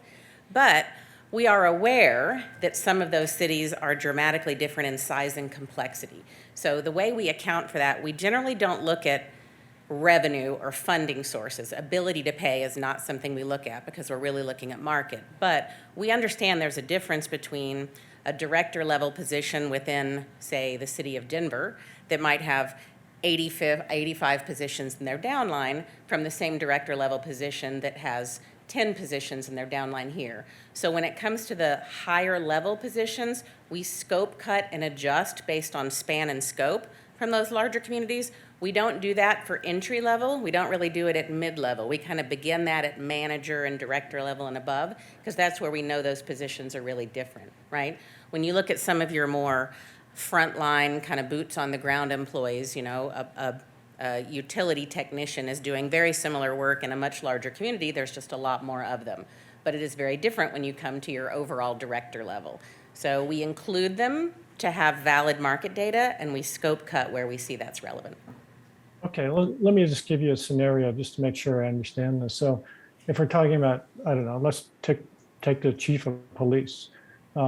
Chief of police for Louisville, a town of 20,000 is very different than Aurora or Denver or Lakewood. So you would not include those then when you would do a comparison on the chief of police salary. Is that basically what you're saying? No, it's not that we don't include them. It's that if any of those results come in and they are dramatically higher in those larger communities, we simply scope cut them to account for the fact that they're leading a larger organization. Now, we don't do that across the board because what we know is there are also organizations in there for many of these jobs that are less complex and that are smaller, right? So we want to make sure that we're not just cutting down the higher ones and not doing anything to the lower, but where we have statistical outliers, those are the ones we're going to make adjustments to. So we want that definition of market to match the best that we can, the same span and scope of your jobs. But you have one definition of market and you have, 200 jobs that not everybody's going to match. So we make adjustments to the ones that we see are outliers. There are some that we scrub out entirely. Like even though that survey data comes to us really very well put together, there are always some in there that simply don't make sense, right? There are certain jobs that we can tell either somebody entered the wrong number or it's a special cause employee for that municipality, and so the number doesn't make sense. So we really kind of gut check it to make sure that it makes sense overall and throw out outliers or adjust them. All right, thank you. Sure, Member Brown. Thank you, Mayor. Thank you, Mayor. I appreciate the opportunity to comment. First of all, I just want to echo the comments of Councilmember Lay and Councilmember Dickinson. I really appreciate staff's effort to include an EDI manager nested in the the executive director's, sorry, not the executive director's office. Where am I?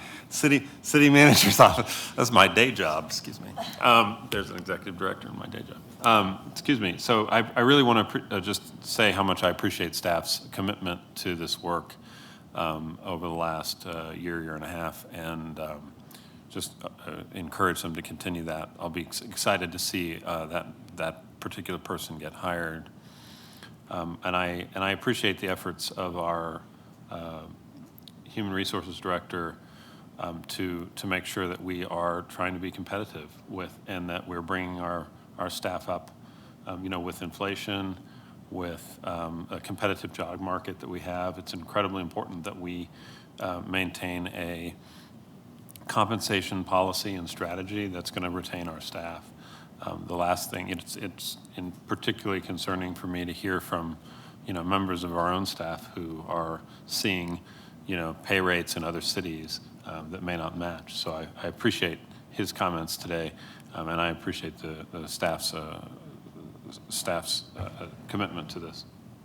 Thank you, everyone, for your comments. Any other council member comments on this agenda topic? So we have a set of 4 recommendations in the packet. It seems like everyone is supporting the 4 recommendations in the packet. There may be some interest, it sounded like, from folks in maybe perhaps a follow-up memo on understanding the governor's additional funding that just came out for aquatics, and if we can apply for that funding and enhance employees in that area further.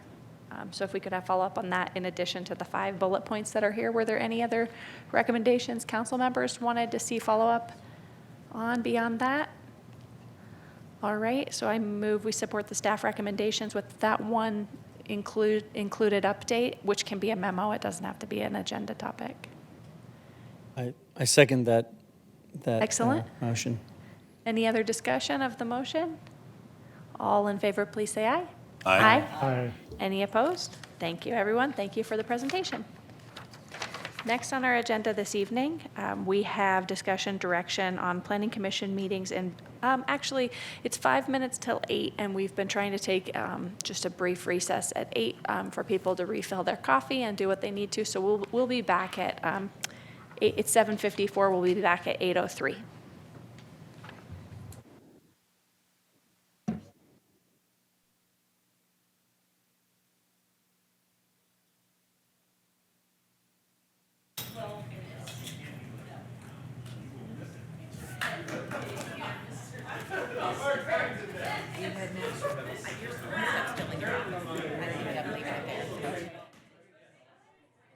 Thanks for giving me a heads up. I'm reading this report. I'm like editing this report. Your staff, talk about your staff. Nice presentation, thank you. Thank you so much. I appreciate the support. And it's fun giving you guys that information, but we really appreciate giving these guys.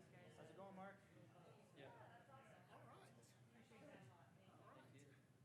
Just went, I left IBM in 2008. Yeah. And I visited back last week to give a 50th anniversary. Oh, I thought you said to come out of retirement. Okay. I wouldn't do it even if they offered. Yeah, to go and give a 50th anniversary speech. Okay. Conference in New York. And it was weird because when I left IBM, they offered the last project, technical project I worked on, just got completely cut. We don't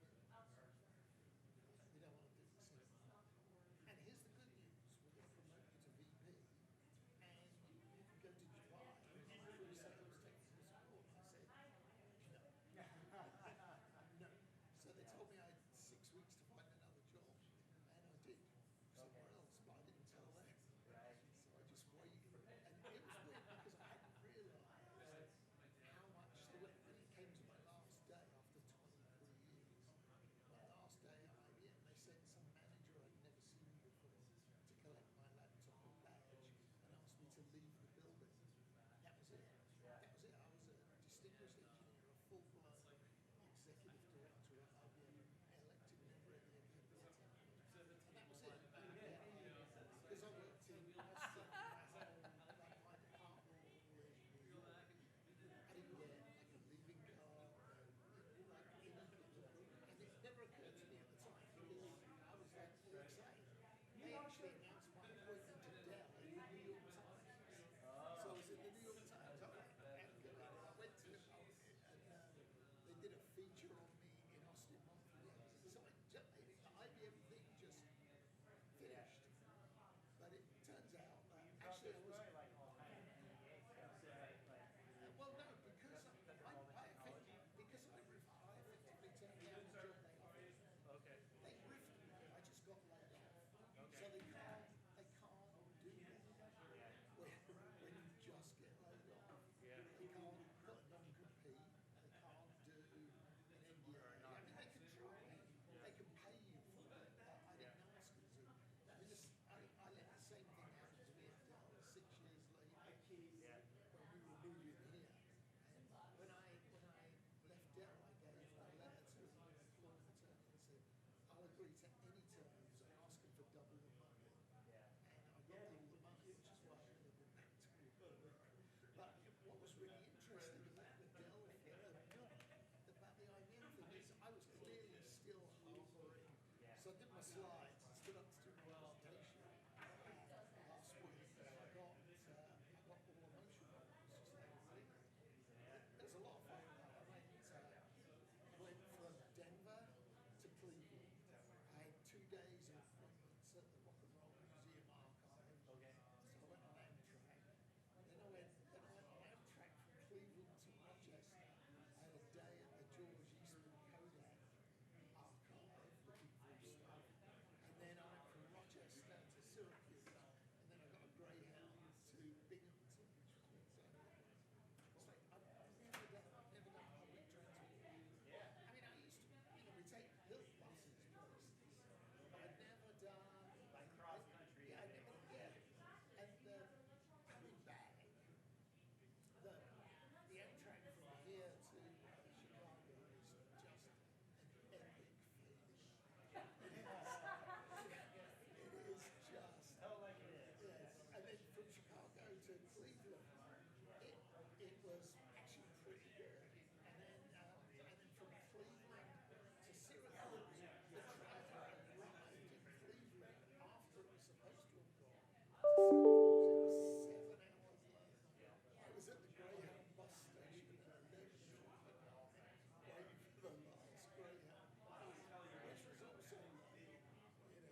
get the notice boards working. I just complained about that meeting, we're trying to plan their zero fare office, where there'll be no cost, no additional fare to take the bus or train or anything in the region of August. And we were all talking about ways to try to make it be more successful. So I talked about like the things that every big place where I've actually had on transit say you have to have every single like it's just like safety is very high. And you saw in COVID, a lot of people didn't feel safe, but even just like safety is actually on the list. And then reliability and then affordability. Those are like the key things that you have to have. If they would post on that's what I said, like you don't have boards everywhere, you don't post on I got my suit. I got a suitcase, a laptop bag, and a coat because it was cold in upstate New York.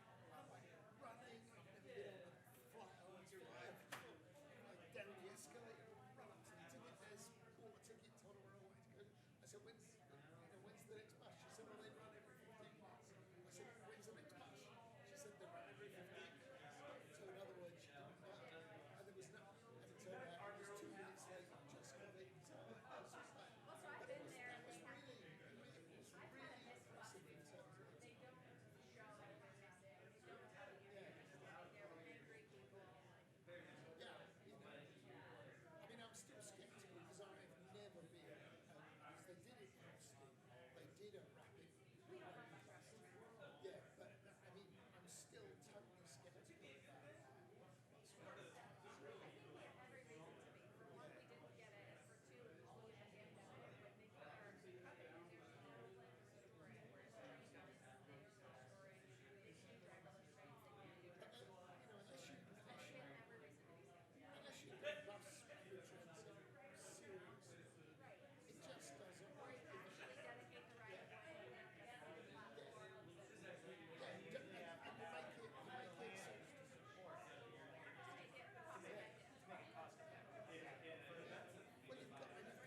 where people will get it instead of getting local buses.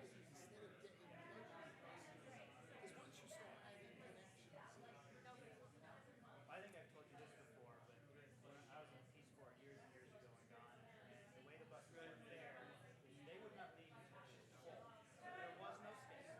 Show up in the morning, and if you were going someplace, like usually was the problem where I live was like in the middle of nowhere. You show up in the morning, your bus might be 2 hours later, it might be 8 hours later, if like until they sold every last seat on that bus.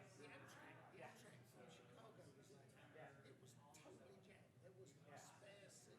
Yeah. Oh yeah, and you got the, and then once you're full, you're not just full, you're full with like chickens under your seat and goats on the top of the car, and yeah.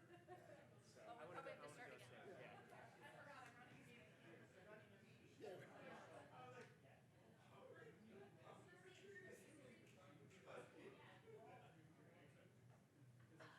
I'm ready, Mayor. Thank you so much. Welcome back, everyone. And I mean it, because it really is important. So our next agenda topic is discussion direction of Planning Commission meeting video or audio recordings as attachments to city council communications. Quiet, boys. So it's agenda topic D in the packet if you're following along. And I don't know who's going to present this, so I'll turn it over to our interim city manager, Megan Davis. Sure. So this is something in response to a request that City Council was brought forward, I don't know, maybe a couple of weeks ago in a advanced agenda request. So Director Zuccaro is just going to give a quick overview, and then City Clerk Muth may have some additional comments about how this could be structured. Thank you. Yep. Good evening, Mayor, City Council. Really no presentation, just really wanted to introduce it. We did provide a very brief memo, outlining, that we certainly could take the videos from Planning Commission. Planning Commission, we do record those, they're broadcast, so we have videos and audio of those. Traditionally, what you usually get are meeting minutes that summarize the meeting, and then usually a resolution that outlines their recommendations. So this could either supplement or replace that, and we could also include audio or video recording. So I think we're just looking for a discussion and direction on some of those options. City Clerk Muth? I don't think I have anything to add unless something comes up along the way that I can answer. Thank you. And so that takes us to public comment on this agenda item. Any members of the public care to comment on this topic? Seeing none, that takes us over for council discussion. Mayor Pro Tem Maloney? Well, this wasn't my idea, but I appreciate Councilor Most bringing this forward. I like the idea of the videos supplementing what we currently get. So that could be an option if we wanted to review that or portions of that, that would be available to us. And I think that could, help us understand at times some of the discussions that help at Planning Commission. Thank you, Mayor. Councilmember Most? I didn't even ask to be recognized. How did you know I wanted to talk? Yeah, I had raised this, and to me, again, this just goes to living in the 21st century. And I guess it also goes to me being the kind of person that I want to have as much data as I can. And since we have these recordings and they're available, I think it just provides a lot more nuance for the city council members to understand the discussions that are going on in the Planning Commission, meeting notes, and, the idea of taking, written meeting notes was invented because they didn't have technology to do anything else. So now that we do, I think it would be great to include that. Councilmember Dickinson? Yeah, I love it. I mean, I think it's interesting because, so I don't ever watch a Planning Commission meeting as it's happening, but I have gone back and watched a few after the fact when they approve something that's coming to us. So we have that ability. My concern is as with any attachment, the council is expected to review the full record as part of the public hearing review process. So my only concern is that, are we setting an expectation that I've watched a 6-hour Planning Commission meeting before coming to this meeting so that that I've done my part, right? So is that an expectation, or is there a friendly agreement that we can watch parts of it, that we can have the summary be enough for us? Or is there an expectation to watch that video if it's part of the public record for our meeting? I'm just curious how that sits. City Attorney Kelly? Thank you, Mayor. So from a legal standpoint, the important concept here is that all of the council members receive the same information and consider the same facts when deliberating and arriving at a conclusion in a quasi-judicial matter. So it would be the expectation, if the videos are provided as part of the record, that council members would view them. So I guess it would be the same as all of the other packet materials that we provide. It's provided, it's part of the record. The expectation is that all of you are utilizing the record to make your decision.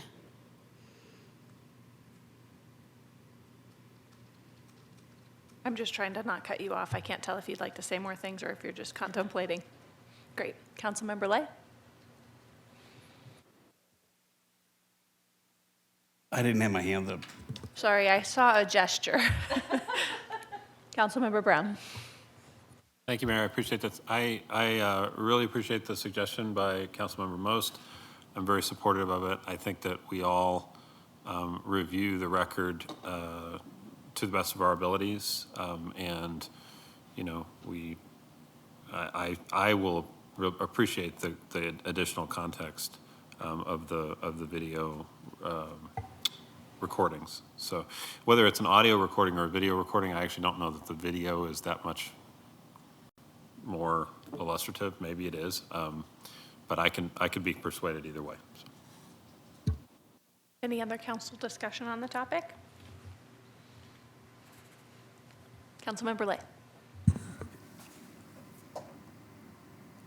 I hadn't thought of that question. And having been on the Planning Commission, I'm certainly, and having been on council, I know we really appreciate the comments during the Planning Commission meetings, and we read those packets, or we read those minutes pretty carefully.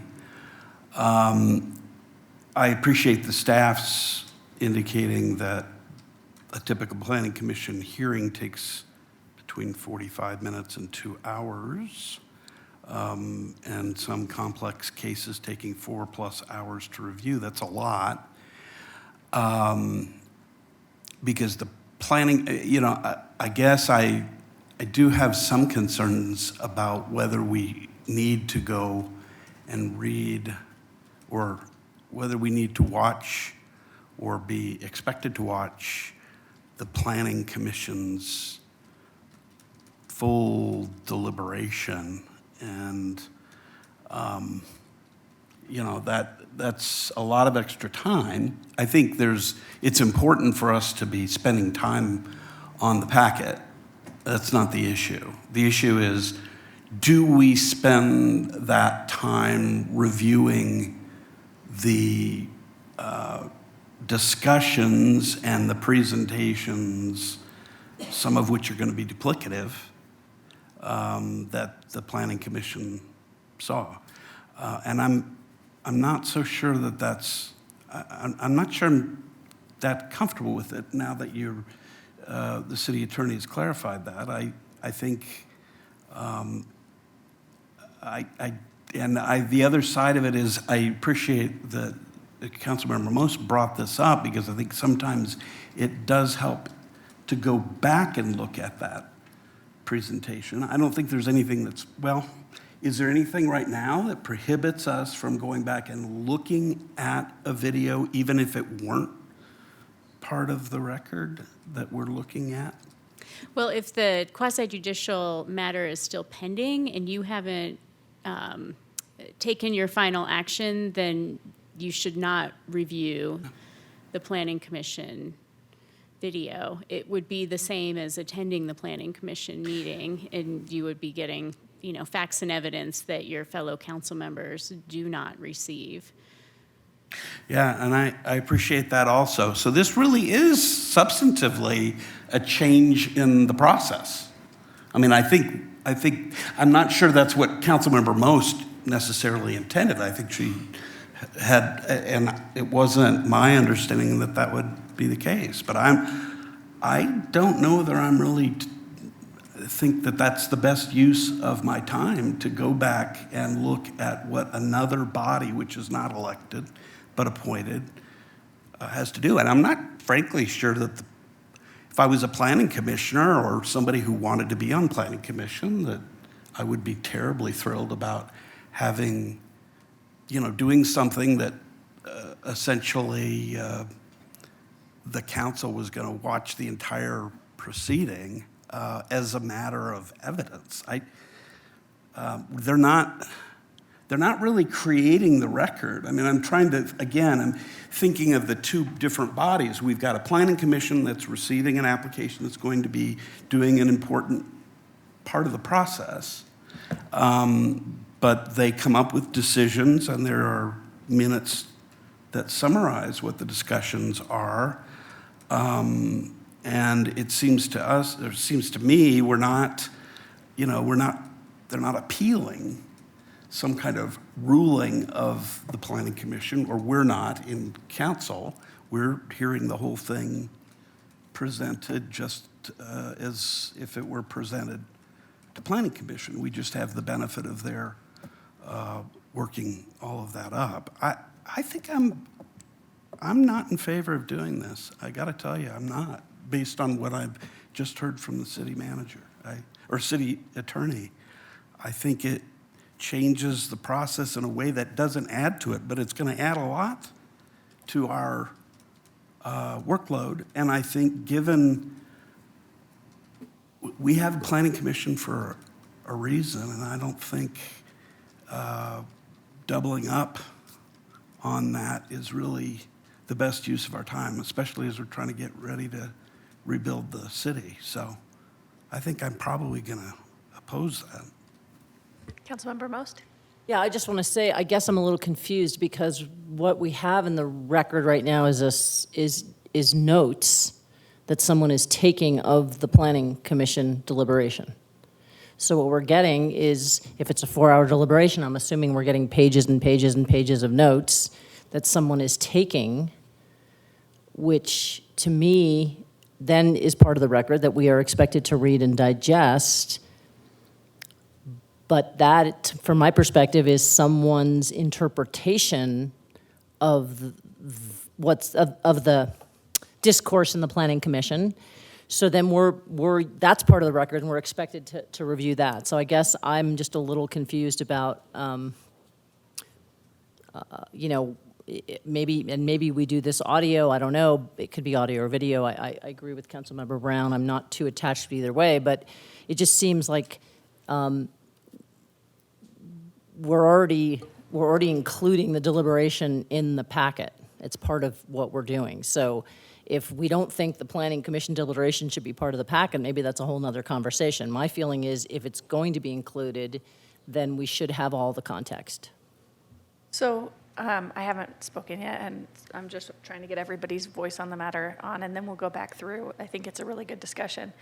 I think there's sort of, maybe I shouldn't say this, and whenever you say maybe I shouldn't say this, you ought not to, but I think part of the problem is I think people review the information with different levels of detail in the first place. And so we have, a member of council with curiosity and wants to review something. So of course we all want that person to have access to the information, or those people, right? Like we want people to have access to all the information they need to make a decision. And so I understand the presumption and the legal perspective, and that is right, that, we're all using the same evidence, but I guarantee you I read the traffic report for Red Tail Ridge with a different perspective than the rest of the group and spent more time looking at the traffic tables. Like I just did. Maybe I've spent more time reading traffic tables. I had more interest in that topic. Like everyone did not spend 5 hours reviewing the engineer's notes in the traffic tables, and they were in our packet. And there were videos, in the Red Tail Ridge application, and they didn't have 14 views, but there's 14 members between Planning Commission and City Council. Like they didn't have 14 views on YouTube when it came to City Council, so that information was in the packet. So I have a hard time saying no to a council member's request for more data and information in this context. And then if that is the basis of the hearing, I would hope the council would point out that section just like we always do, because I know Councilmember Lay looks at contracts differently than I do. And, he reads through those clauses in a way that I don't understand just because of his background and training, and he calls out the section just like I did on the traffic report. It was like, well, everyone look at this section of the traffic table. And we all looked at it. So I would hope if council members really are relying on a particular piece of evidence for a finding, that they would call everyone's attention to it in the hearing, because through our reviews, we all take in this evidence very differently, and there's so much evidence anyway. So I have a hard time saying no to a council member that wants to have this additional information, because there's a bit of like some people learn by hearing, some people learn by reading, some people learn by watching something. And so I do think it adds something for people that don't process information by reading. So I think it adds to the overall conversation. And then I think maybe we just need to modify our rules of procedure to make it clear that if there's a piece of evidence that's really the basis of your finding, that you call out that piece of evidence and make sure everybody on council is aware of the piece of evidence and how it relates to the finding in a hearing. And I understand Councilmember like this may not be exactly legally correct, so I completely respect that, and I'm not trying to challenge you on that, but I'm trying to seek a practical solution for the reality of how the hearings already go. Mayor Pro Tem Maloney. Thank you for your comments, Mayor. I'm surprised that you didn't point out that you could do 2x on YouTube and cut the time in half. I thought it. That's how I watch all the RTD meetings. Otherwise, I'd never get through it. That's a little secret. That's the way the mayor watches all of those meetings, and somehow she can keep track. I can only do 1.5. My comment on this earlier was I was supporting another resource of information, another source of information potentially to aid in us being able to deliberate, understand, and make decisions. based upon the comments and the legal interpretation by our city attorney, you're basically saying this is evidence. Then if it's presented us as part of the packet, then we're obligated, if we're doing our jobs appropriately, to view those things. And we know how this goes. Discussions and deliberations like this one here, where I've started off saying, yeah, we should do this. And now I'm going to say, I'm not as excited about this now because it's an obligation for something that may not be necessary or may not add any value. So where I appreciate where the idea arose from at this point in time, given the fact that now it's an additional thing that we have to do as part of our gathering of evidence, I don't think I can support this particular idea. Thank you.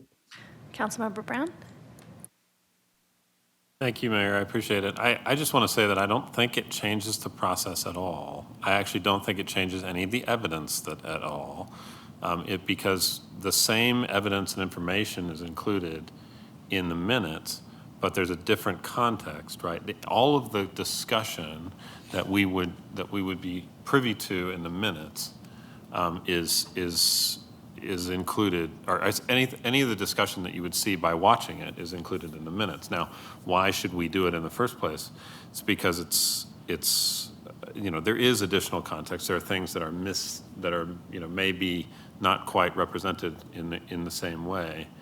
I also think that it sounds a little bit like we as council members don't want additional work, and that I don't know about that.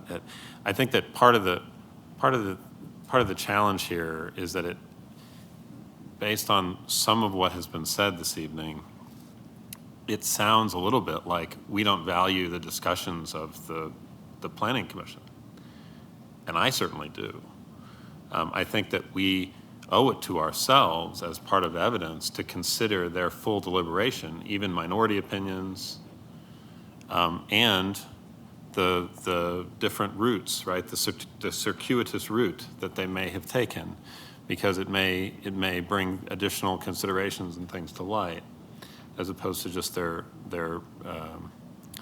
final decisions or what may be reflected in the minutes. So I appreciate what some of my colleagues have said, but I don't agree, and I do think that it's better to have access to more information than less. Councilmember Dickinson? Thanks. Yeah, I think,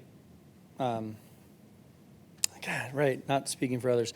I definitely value all of the opinions of planning, and I assume all seven of us do, even Deb, who's not here tonight. So I don't think that's quite as much the issue, but I do think that, I'm torn because I'm apparently mistaken, right? My sense was if a planning commission meeting resulted in a vote that's coming in front of us, then I could go back and watch that section because it was coming to us. So it is frustrating that I can't, right? And so that seems like, I don't like that, right? But I also don't like the obligation that I have to, because it's in the packet, that this is the evidence I should be considering, and their process of getting to that decision is part of the evidence now, not just their decision, not just their opinion, but their process is part of the evidence that I'm now weighing in. And so then from a logistical perspective, I'm assuming that we would be getting a clip of the segment of the meeting that is what we're watching, or at the very least, start watching at minute 37 until minute 58 for this section or something like that. But then to the mayor's point, like if I'm going to point out, so instead of saying, well, here I read, having a recording of the hearing allows council, can we bring up minute 48, second 20 for the, is that what we're expected to do in referencing that piece of evidence? I'm a little off just on the logistics of how we refer to it. I think, again, this is, everything we're doing is important and the details matter. I think there is a bit of it's in there, You can watch it. If you get information from it, great. If you don't watch it, that's on you. There are other things you don't read. There are other things you don't go into the same detail in a table. We don't read the font underneath the table sometimes. Great. We all skip stuff. But again, if we're putting in there as an obligation and we're going to refer to it as part of the evidence, how do we refer to it in a meeting coherently? How do we prepare staff to bring that piece up if that is something that we're doing? And is that 45 minutes or 2 hours or 30 minutes, whatever, an expected, between us? Like, are we asking ourselves, hey, listen, this is an important issue, it went before planning, it's come before us. It's our job to watch that planning commission meeting, and we're kind of setting a new expectation that the notes aren't enough. Like, you should watch that 46-minute segment of the planning commission meeting before we have this meeting. You should hear the entire deliberation, not just you have access to it, but that's the expectation. We do want everyone to do that. I'm kind of on the fence. I can go either way. Like I said at the start of this moment, I don't love that I can't go back. I do appreciate that that's frustrating, that even if I wanted to, I'm not allowed to go watch that segment of a planning commission meeting. So I guess I still have a couple questions on exactly, I don't know if any of those are answerable. I know I was just kind of throwing a bunch of stuff at the wall, but I don't know if you have ideas, Mayor, on, again, like if you were taking a sentence from one of our planning commission members and wanted to reference that, are you just kind of bringing that quote, like Commissioner said, this, or are you asking for things to come up? What was your vision of how you might refer to a video portion of the evidence? I'm happy to answer that. I also don't want to cut off other people that haven't had a turn, so I'll just try to be brief.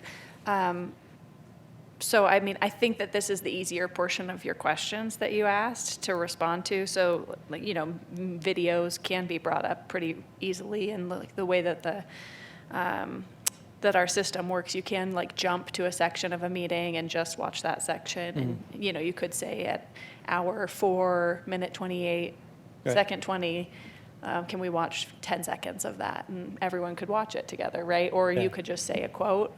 You could say, Commissioner Deal was talking about this, and, these 5 points that he made sense to me, and those are the points that I'm relying on. So I think that that's solvable. I think the harder part is the answer that the city attorney gave accurately. That's this is evidence in the hearing. You're all supposed to consider the same evidence. And that's what makes it a really challenging question is, council members put a lot of time and effort in and want to, and everybody wants to consider all the evidence, right? And so it's about figuring out what's the evidence we need to make a decision for the community in these different hearings. So, if we're having a discussion, I was so the public comment during the, planning commission, there could be, something in front of us that has 3 hours of public comment.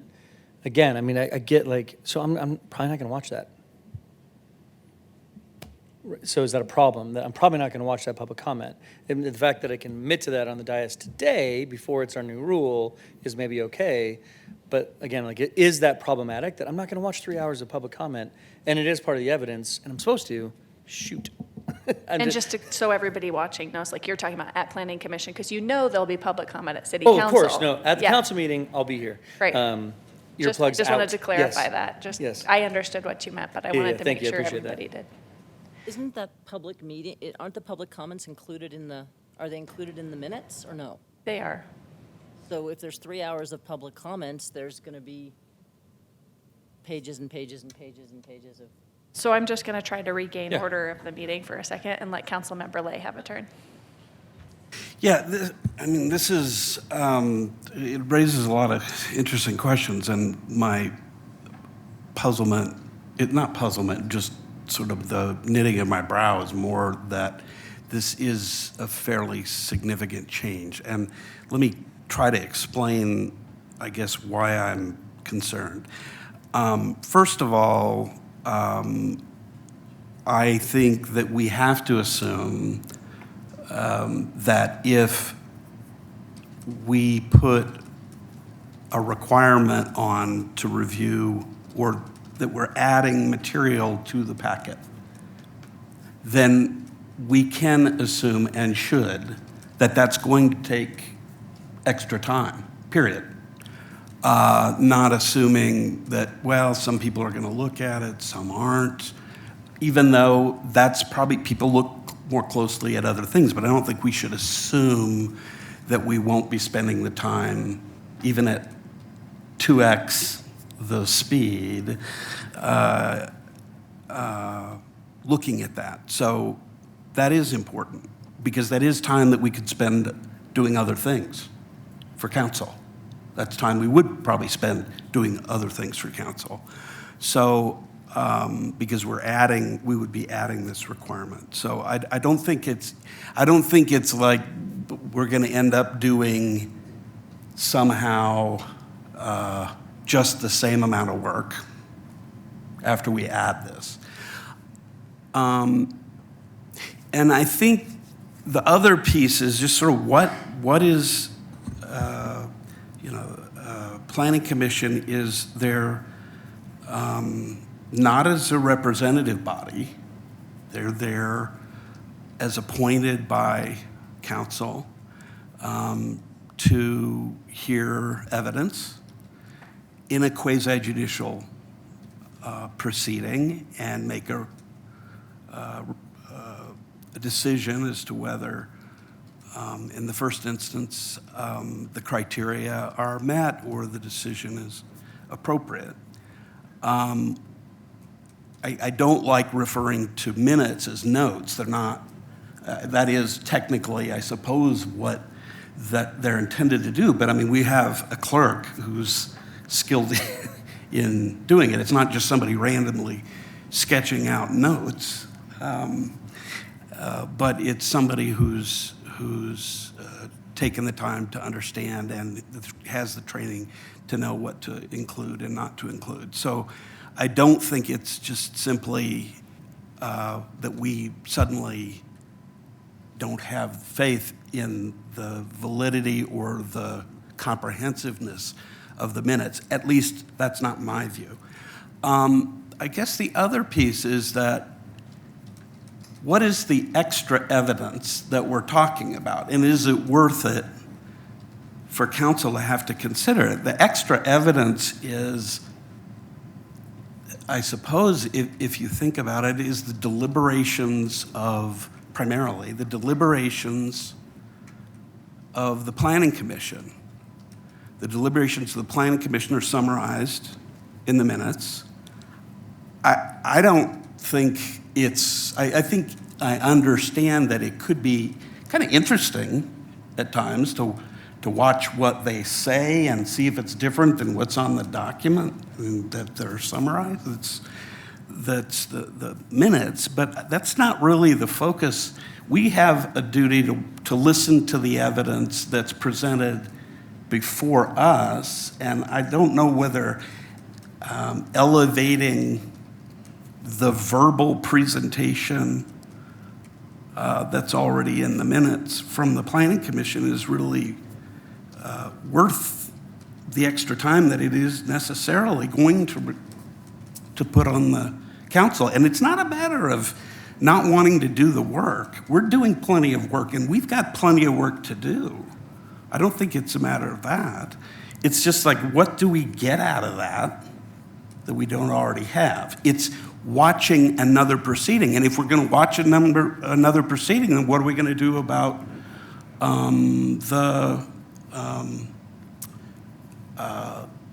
why do I want to say historical? Well, this is a historical commission, right? Louisville, or are we going to do the same with them?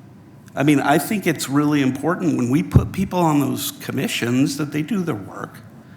I don't know that I need to watch their deliberations to get out of it what we need to. I know it would be nice to be able to refer to them, but I think we can't have our cake and eat it too. And I don't see the benefit of that. I think the time is better spent doing other council work. So I think we may have, differences of opinion on council, and that's totally fine. So if folks want to have one more round of comment and discussion on this topic, it seems like that's probably an adequate debate. I don't know that we need to go around 2 more times. Does that seem reasonable to everybody? So if you think for just a moment, and then if you want to make any kind of closing comments, and then maybe we act by motion as a group. So someone will need to make a motion one way or another on this topic.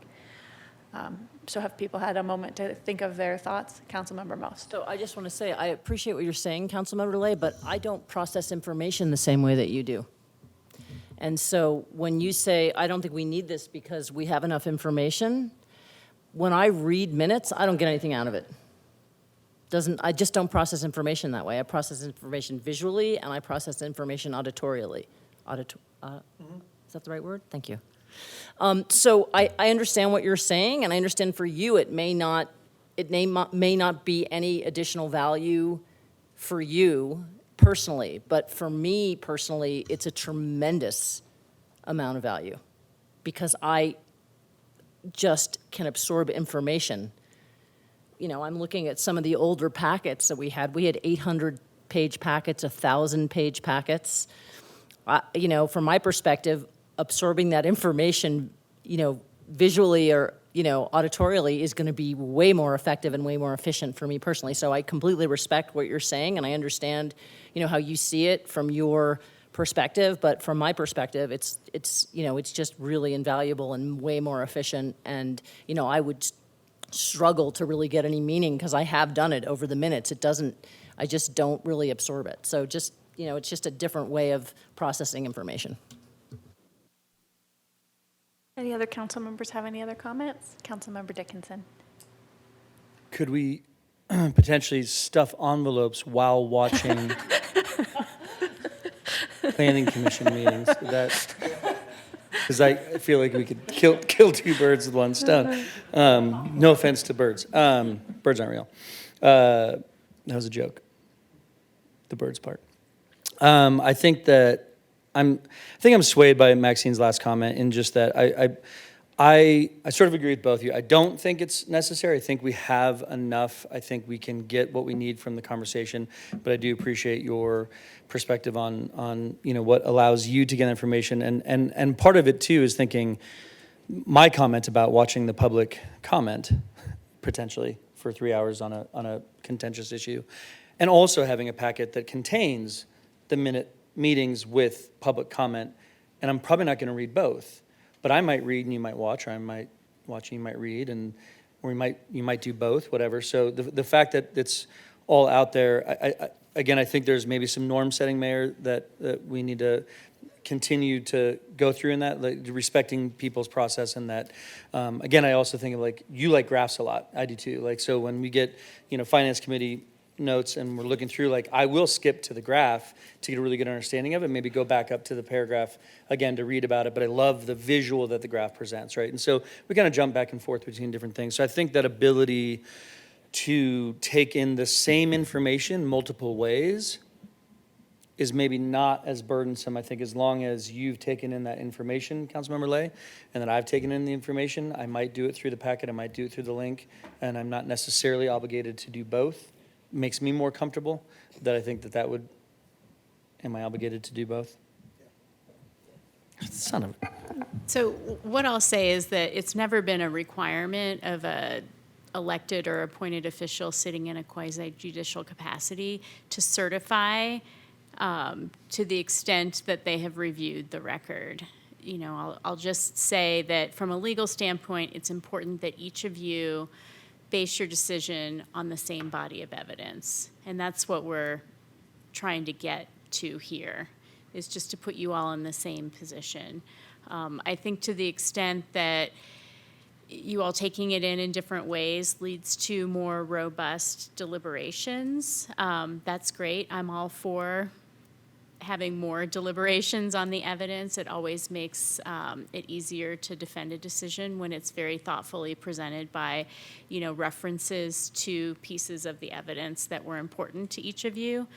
But, you know, I don't see this as changing any requirement in terms of what the record has to reflect that each of you have done to prepare for the hearing. It's just the expectation is that the record has been reviewed by each of you, and you're basing your information on the same body of evidence. Mayor Pro Tem Maloney, I saw your hand up and I see that you took it down. So do you want me to go to someone else first? Well, I was going to ask for clarification from the city attorney on the very thing that she just commented on. So thank you very Perfect. much, Mayor. Perfect. Councilmember Lay.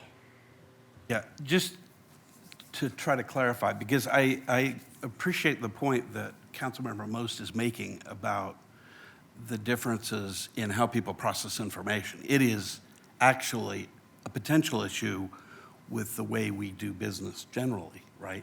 And it could, under certain circumstances, actually warrant an accommodation if somebody had a disability. That's not what we're talking about. We're talking about a preference for processing information. But if that happened, you know, that's something I don't think we've ever had to face.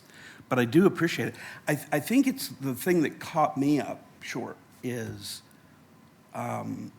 if the understanding is that everybody is to review all of the same evidence, does that mean you can choose? Councilmember Dickinson just said something that I think is important, which is, gee, I can get plenty out of the minutes, or there might be a point that I might want to get that I look back at the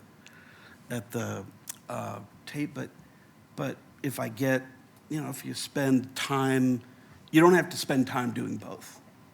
And what I had understood you, City Attorney Kelly, saying earlier is that you did have the obligation to do both. And maybe I want to make sure that's the, you know, because we may be, you know, trying to count angels on the head of a pin if we don't have to do both things.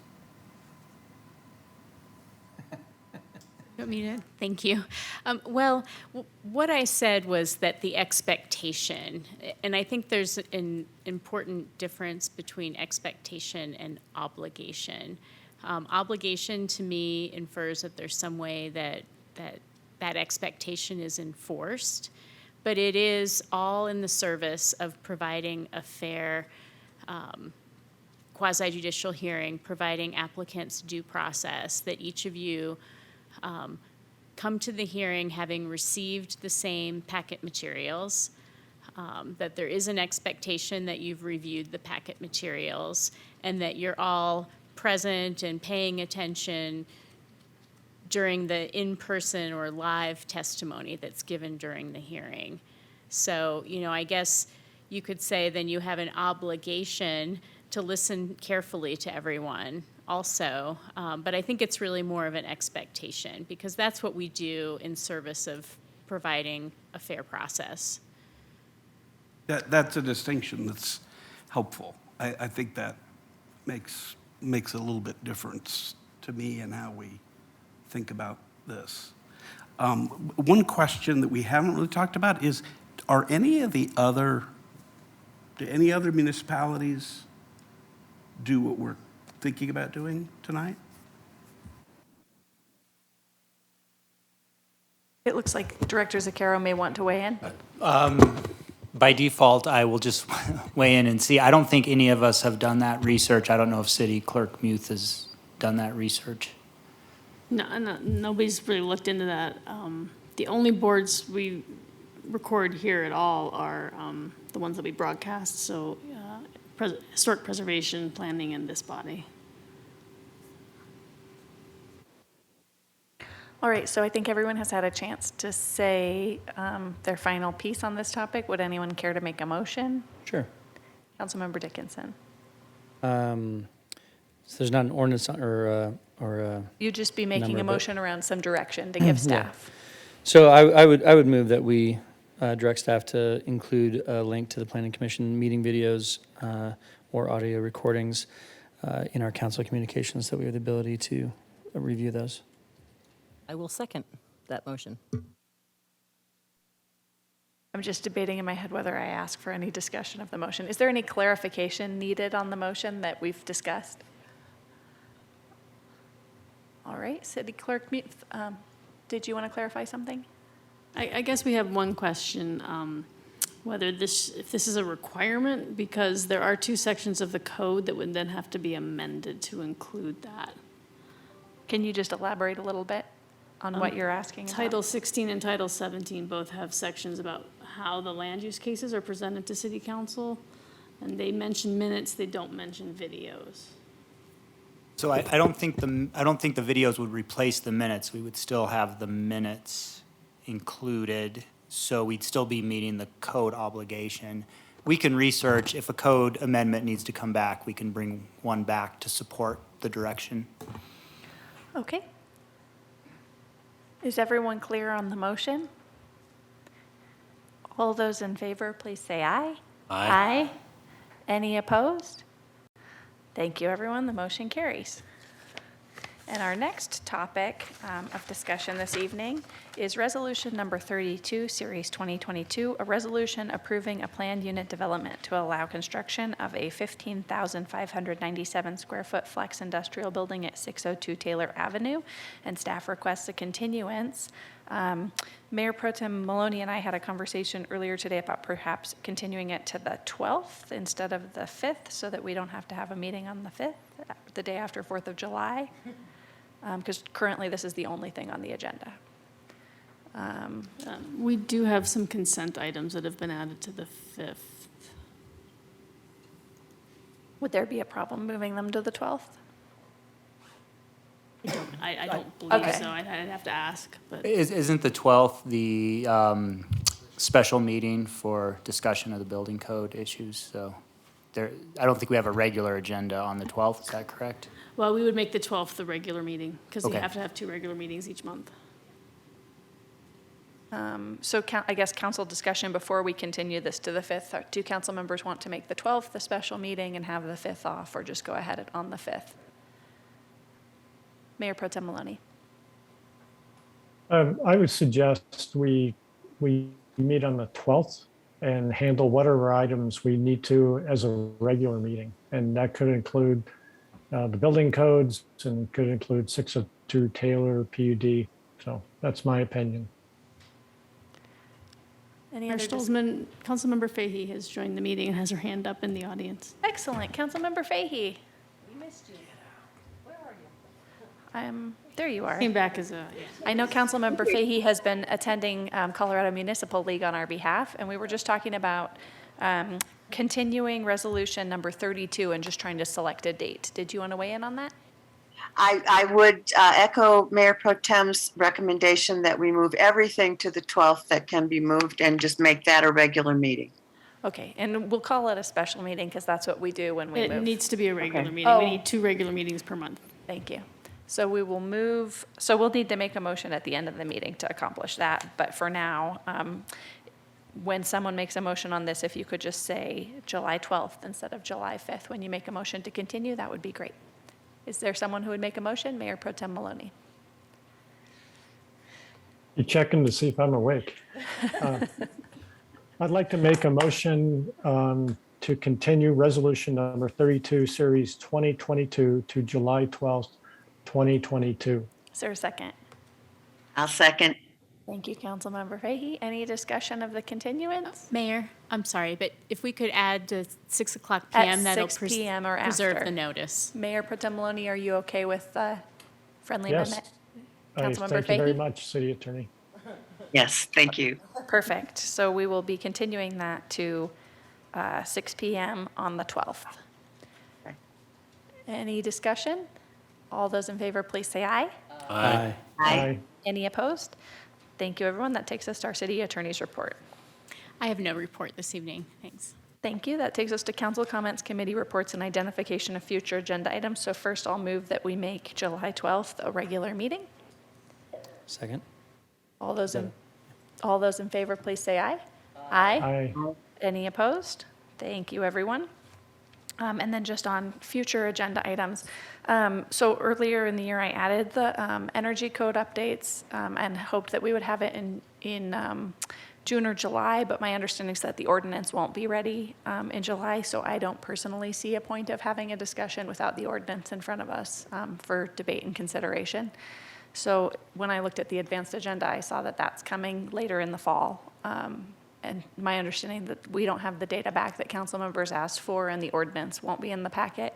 So from my perspective, we don't need to have that discussion on July 12th. Do people agree with that? I mean, do people still want to have a conversation with no ordinance or data? Okay, great. So we'll move that off of July 12th and wait for the ordinance to come back. Are there any other committee reports or identification of future agenda items? Councilmember Most. Yes, I would like to, for a future agenda item, include a proclamation against denouncing white supremacy. This was something that one of our constituents represented, reached out to me about, and this is something that many communities are doing, and this is actually in support of the hate-motivated shootings in Buffalo, so. Thank you. And so I think the proclamation, I'm just trying to pull up Nancy's title. Several communities are taking these proclamations up, standing up against racism that's happening across the country. And so are council members supportive of seeing a proclamation to that effect on a future agenda? Seeing nods from folks, great. So we can add that to a future agenda. Councilmember Dickinson. Yeah, the Economic Vitality Committee had a meeting last Friday, and it was Director Pierce's last meeting with us as she's moving on to Boulder for a different position.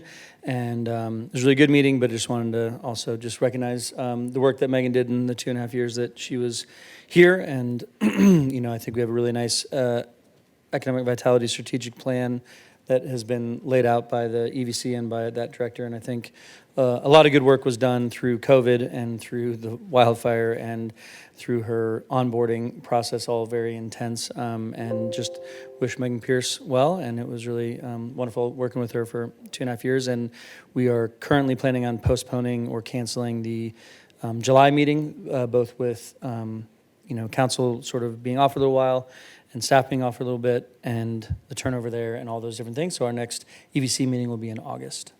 Awesome. Thanks, Councilmember Dickinson. Councilmember Lay.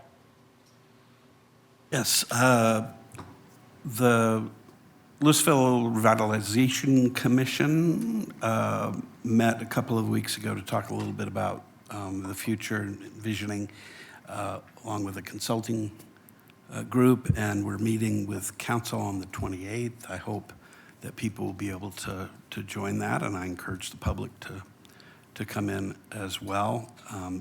I think the wearing my hat of the LRC, I think that there's a lot of people on the LRC who really would enjoy the chance to interact with council and to share ideas and to hear some of the things the council is thinking. And I think we probably want to hear what, or want to indicate some of the things that on LRC we want to accomplish. So I think that'll be a really good thing. I think the competing enterprise that day is that there's going to be an election that, at least primary election, both parties are out there going to hold those elections that day, and that'll be over shortly after our meeting gets started. But I listened with some interest today to part of the January 6th hearing that the House Special Committee on January 6th events put on, and I think that I was pretty moved by some of the testimony and just some of the incredibly awful things that happen to people who have been involved in doing the work of democracy, working for government, trying to put on elections, and things that happen to folks. And I think sometimes we do take for granted all of the great work that's being done by volunteers, by candidates, by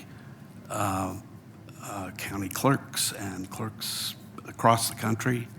And sometimes we take that right for granted. And I thought after I watched that today that we shouldn't So I'm encouraging everybody to go out and vote, and if you're eligible, and please do that, and keep in mind how important that is to all of us. Thanks. Thanks, Councilmember Lay. Just a couple updates. August is going to be zero fare August on the transportation system in our region, so you won't have to pay any kind of fare when you get on any of the transit systems. So whether you're taking the bus or the train, it won't cost anything. And the idea is that it will introduce people who haven't taken transit before to transit so that they can see it as a possible route that's feasible for them. So if you're going to a ball game or to work or to an activity, give that a try. Yep. And so we'll have some posters and things that we can send out and some communications we can do too. There are going to be some activities and events around transit stations in the region. And so there'll be opportunities for council members to go have fun with other councils at transit stops. So look forward to those activities as well. There are several initiatives that people have pulled at the state level, titles for initiatives that are really interesting on funding education and affordable housing. And there's just still a lot of question from people about how those initiatives interact with Tabor and the actual fiscal constraints that we face in the state. So we're trying to get information on the realities there of, like, if you prioritize one thing, is there actually a trade-off in the background that we don't fully understand yet? So stay tuned for more information on those things. And then just last, the Lions mayor has reached out. They have a big application pending on the CEMEX factory that you might have read about in the paper. It's been in CPR and Colorado Sun. It's one of the biggest emitters in the state of carbon emissions, and they're hoping to weigh in as a referral agency on the county land use application because of how much impact the facility has on their town. So stay tuned on that. I just know that they're concerned and they're part of our consortium of cities, and it absolutely affects everyone in the state from an air quality perspective and from a supply chain perspective and from a quality of life perspective. So stay tuned on that, but just know that a fellow council has kind of reached out to say they at least want to have a seat at the table and a voice on the application since it so directly impacts their community.